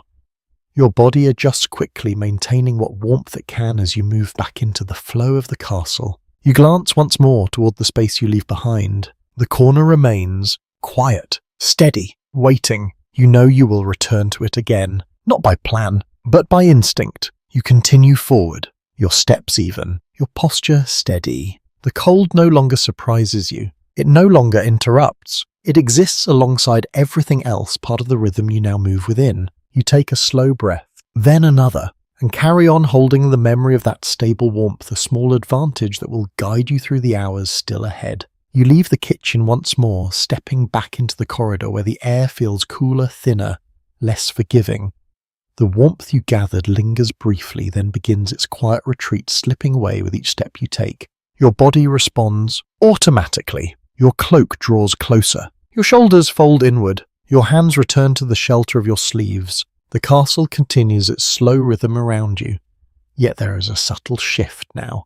Something less visible, less immediate, but present all the same. You notice it in the people you pass. A slower step, a quieter breath, a hand lingering a moment longer near warmth. The cold does more than touch the skin. It settles deeper. You continue down the passage. The air feels unchanged, yet the effect it has feels heavier, as though time itself has allowed it to reach further into the body.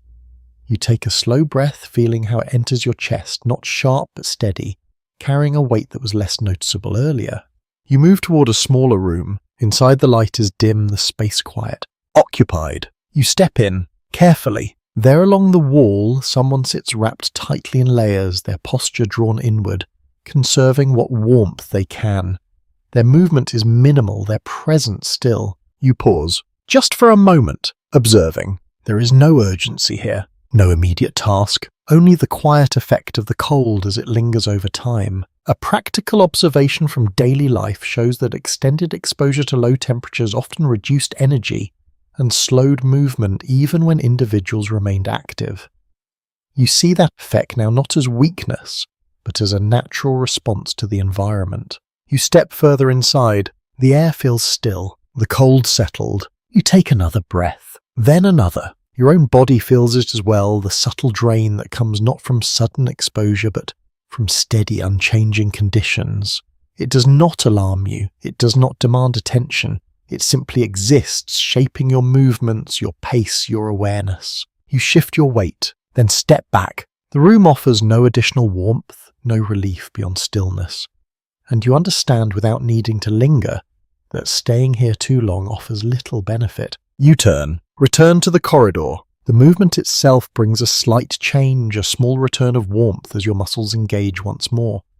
It is not strong, but it is enough to notice. You continue walking, your step steady, your breath controlled. There is continuing academic discussion regarding how prolonged cold exposure affected health in medieval settings, particularly among those who lacked consistent access to strong heat sources.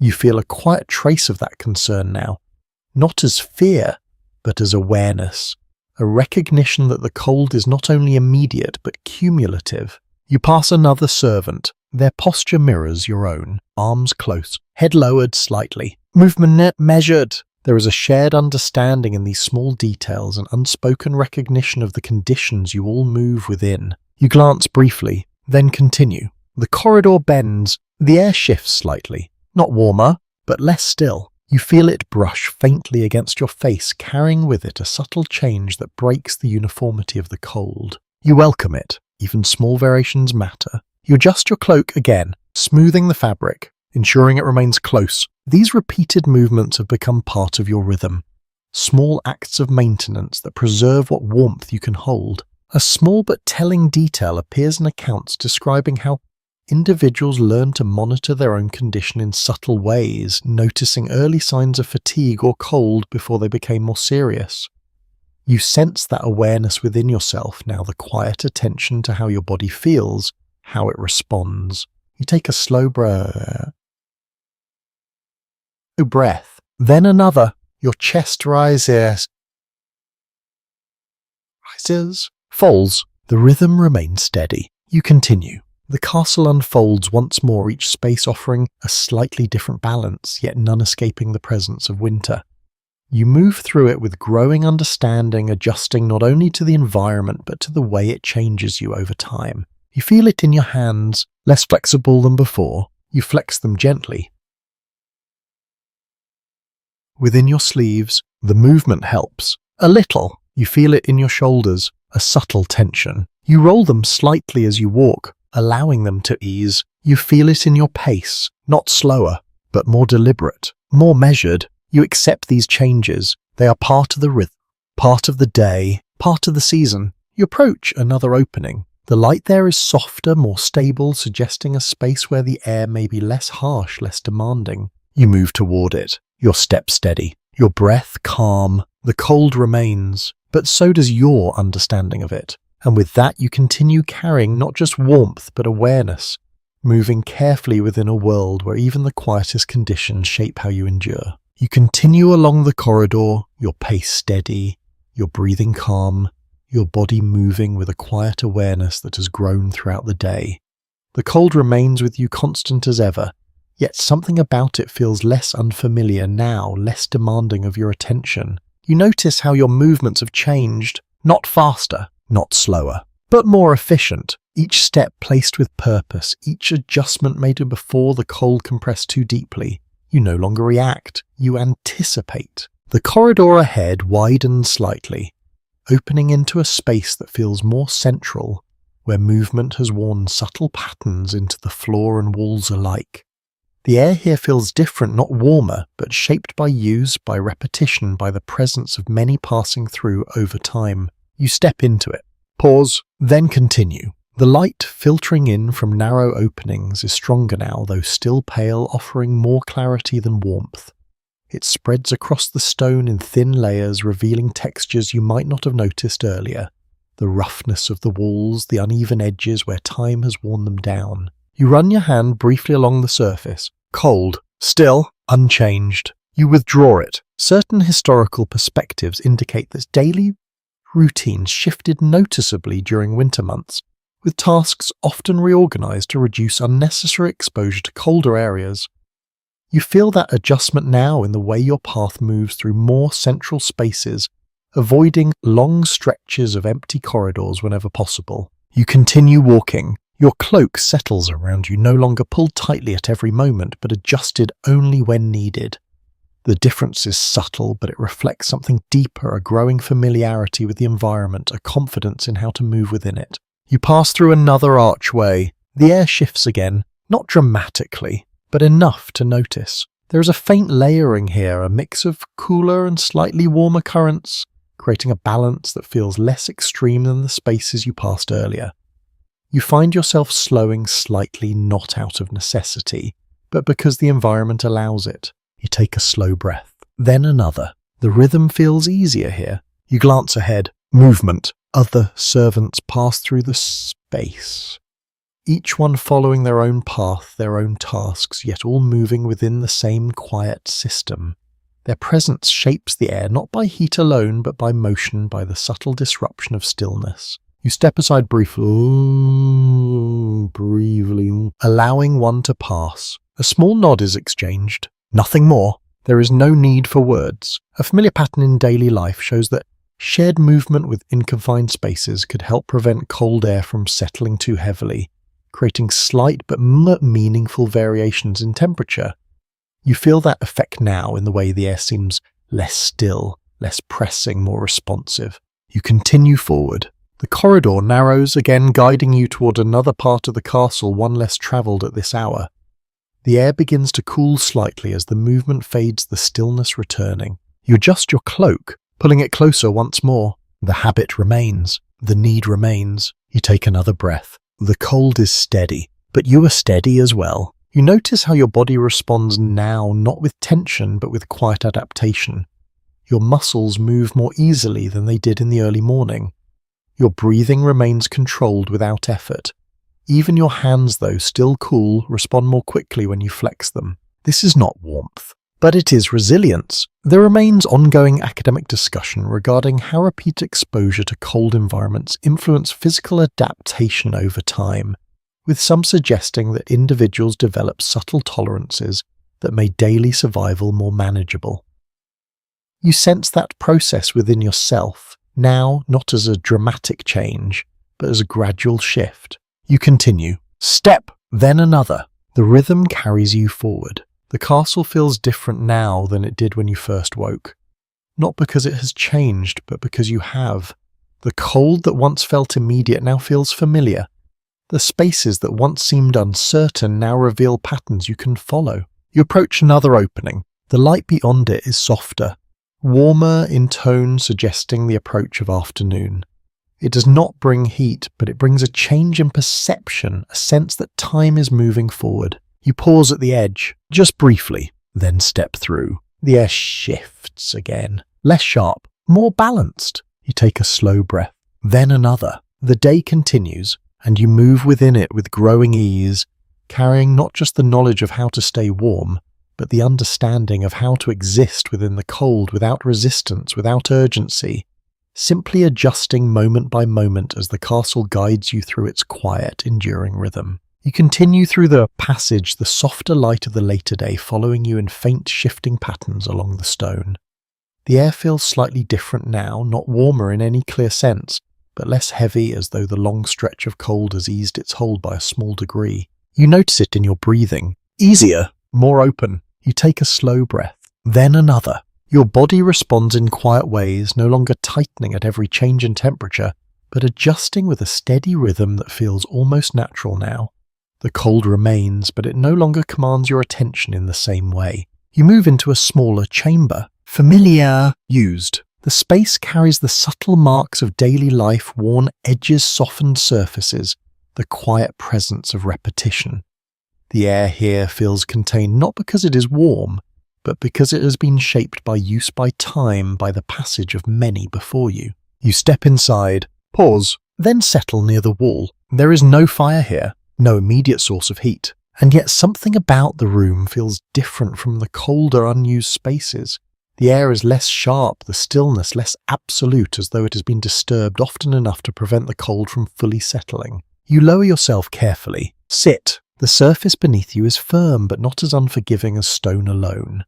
A layer of material, thin but present, softens the contact just enough to notice. You draw your cloak around you, not tightly, just enough. You allow your hands to rest. For a moment, the pause feels earned, not long, but enough. A quiet but revealing habit emerges in accounts describing how individuals found brief moments of stillness throughout the day, not for rest alone, but to steady themselves within the demands of the environment.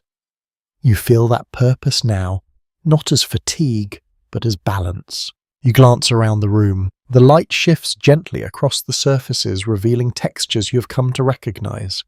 The faint scent of smoke lingers here as well, though lighter, more distant, mixed with the dry note of the wood and cloth. You listen. There are sounds. Distant, soft, movement somewhere beyond the walls. But here, for this moment, the space remains calm. You take another breath. In, out. Your body settles. Not fully relaxed, but steady. You notice how your hands feel now. Cool, but responsive. You flex your fingers slightly. The movement is smooth. Easier than before. You adjust your position, shifting your weight. The change is small, but it helps redistributing the contact points, allowing your clothing to trap what little warmth remains. A practical reality of daily life suggests us that comfort was rarely a fixed state, but something adjusted continuously through small, deliberate movements. You follow that rhythm now, making subtle changes without interrupting the stillness. You remain for a few more breaths, then straighten slightly. The moment begins to pass. You feel it, not as a sudden change, but as a quiet shift, the awareness that stillness must give way to movement once more. You rise, slowly. The air meets you again, cooler as you leave the surface behind.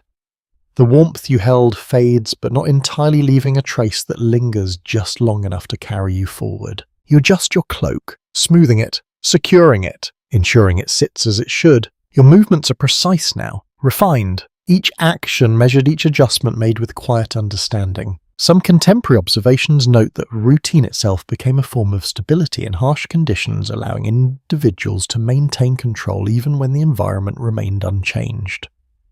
You feel that stability within your own actions, the repetition creating a sense of order within the constant cold. You step toward the doorway, pause, then move through. The corridor greets you once more. Cool, familiar, but no longer overwhelming. You walk, your step steady, your breathing calm. The castle stretches ahead, yet it no longer feels uncertain.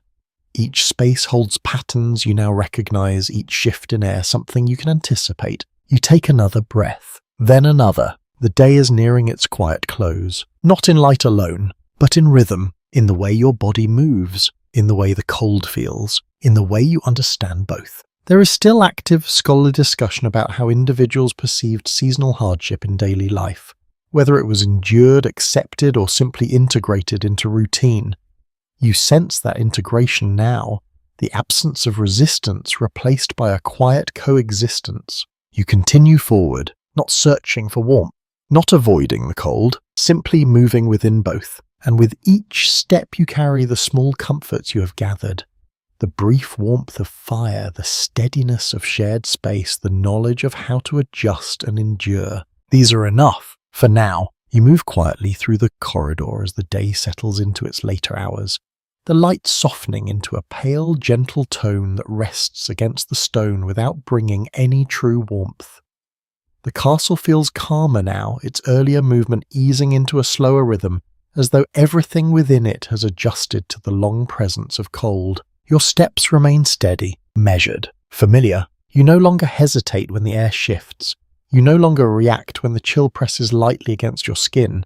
Instead, you move within it, guided by what you have learned, carrying the quiet understanding of how to hold warmth where you can and release tension where you must. You pass the spaces you have known throughout the day, the corridor where drafts once surprised you, the room where straw softened the cold beneath you, the hearth where fire offered brief relief. Each one remains the same, yet each one feels different now, not because they have changed, but because you have. You take a slow breath. The air feels lighter than it did in the early morning. though the temperature has not truly risen. It is your awareness that has shifted your body, no longer resisting each sensation, but accepting it, working with it, moving alongside it. You continue towards the sleeping space. The doorway appears ahead, dim, quiet. You step inside. The room holds the same stillness as before, yet it no longer feels unfamiliar. The straw bedding you prepared earlier waits its surface shaped by your careful arrangement, ready to offer what small comfort it can. You move toward it, slowly. You lower yourself, sit, then pause. The surface beneath you responds as you expected, softer than before, holding a faint trace of warmth that has gathered through the day. It is not strong, but it is enough to notice, enough to remind you that your earlier effort remains. You draw your cloak around you, then loosen it slightly. The room allows for that. Not because it is warm, but because it is stable. You take a slow breath, then another. Your body begins to settle. The tension of movement fades. The need for constant adjustment eases. You lie back, carefully. The straw shifts beneath you with a soft, familiar sound forming around your body in a way that feels more natural now than it did before.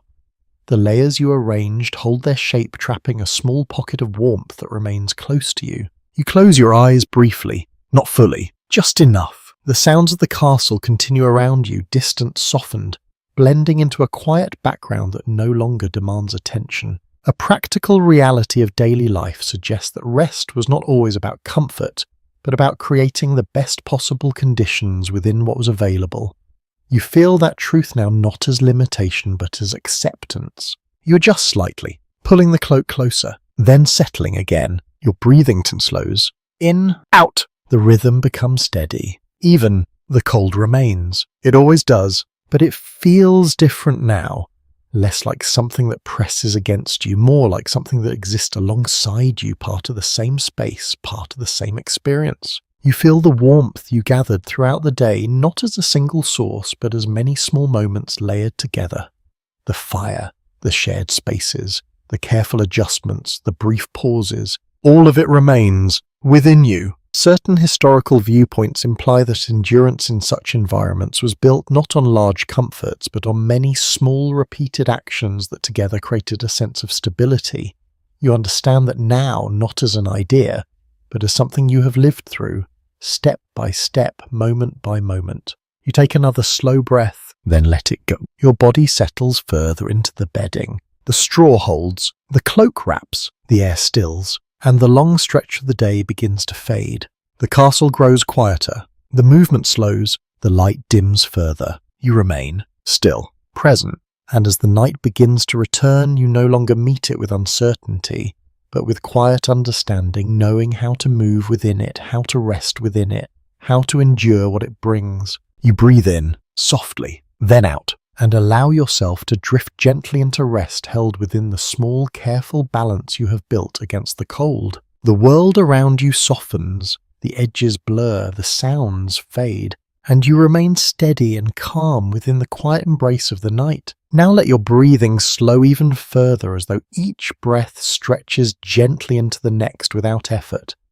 The air feels softer now, not because it has changed, but because you no longer resist it. Your body rests into the bedding, supported by the layers you shaped with care, the straw beneath you forming a quiet foundation that holds you in place. There is no urgency here. No need to move, no need to adjust. The cold remains, but it has softened into the background no longer, something that demands your attention. It exists quietly, just as the stone walls do, just as the distant sounds of the castle fade into silence. You feel the weight of your cloak gentle and steady resting across you. It carries the faint memory of warmth gathered throughout the day, held within its fibres. That warmth lingers, not strong, but enough. Enough for this moment. Your breathing slows, deeper now, more even. Each inhale soft, each exhale slower still. You notice the stillness around you, the way the room holds its quiet, the way the world beyond seems to drift further away with each passing breath. The night does not press in.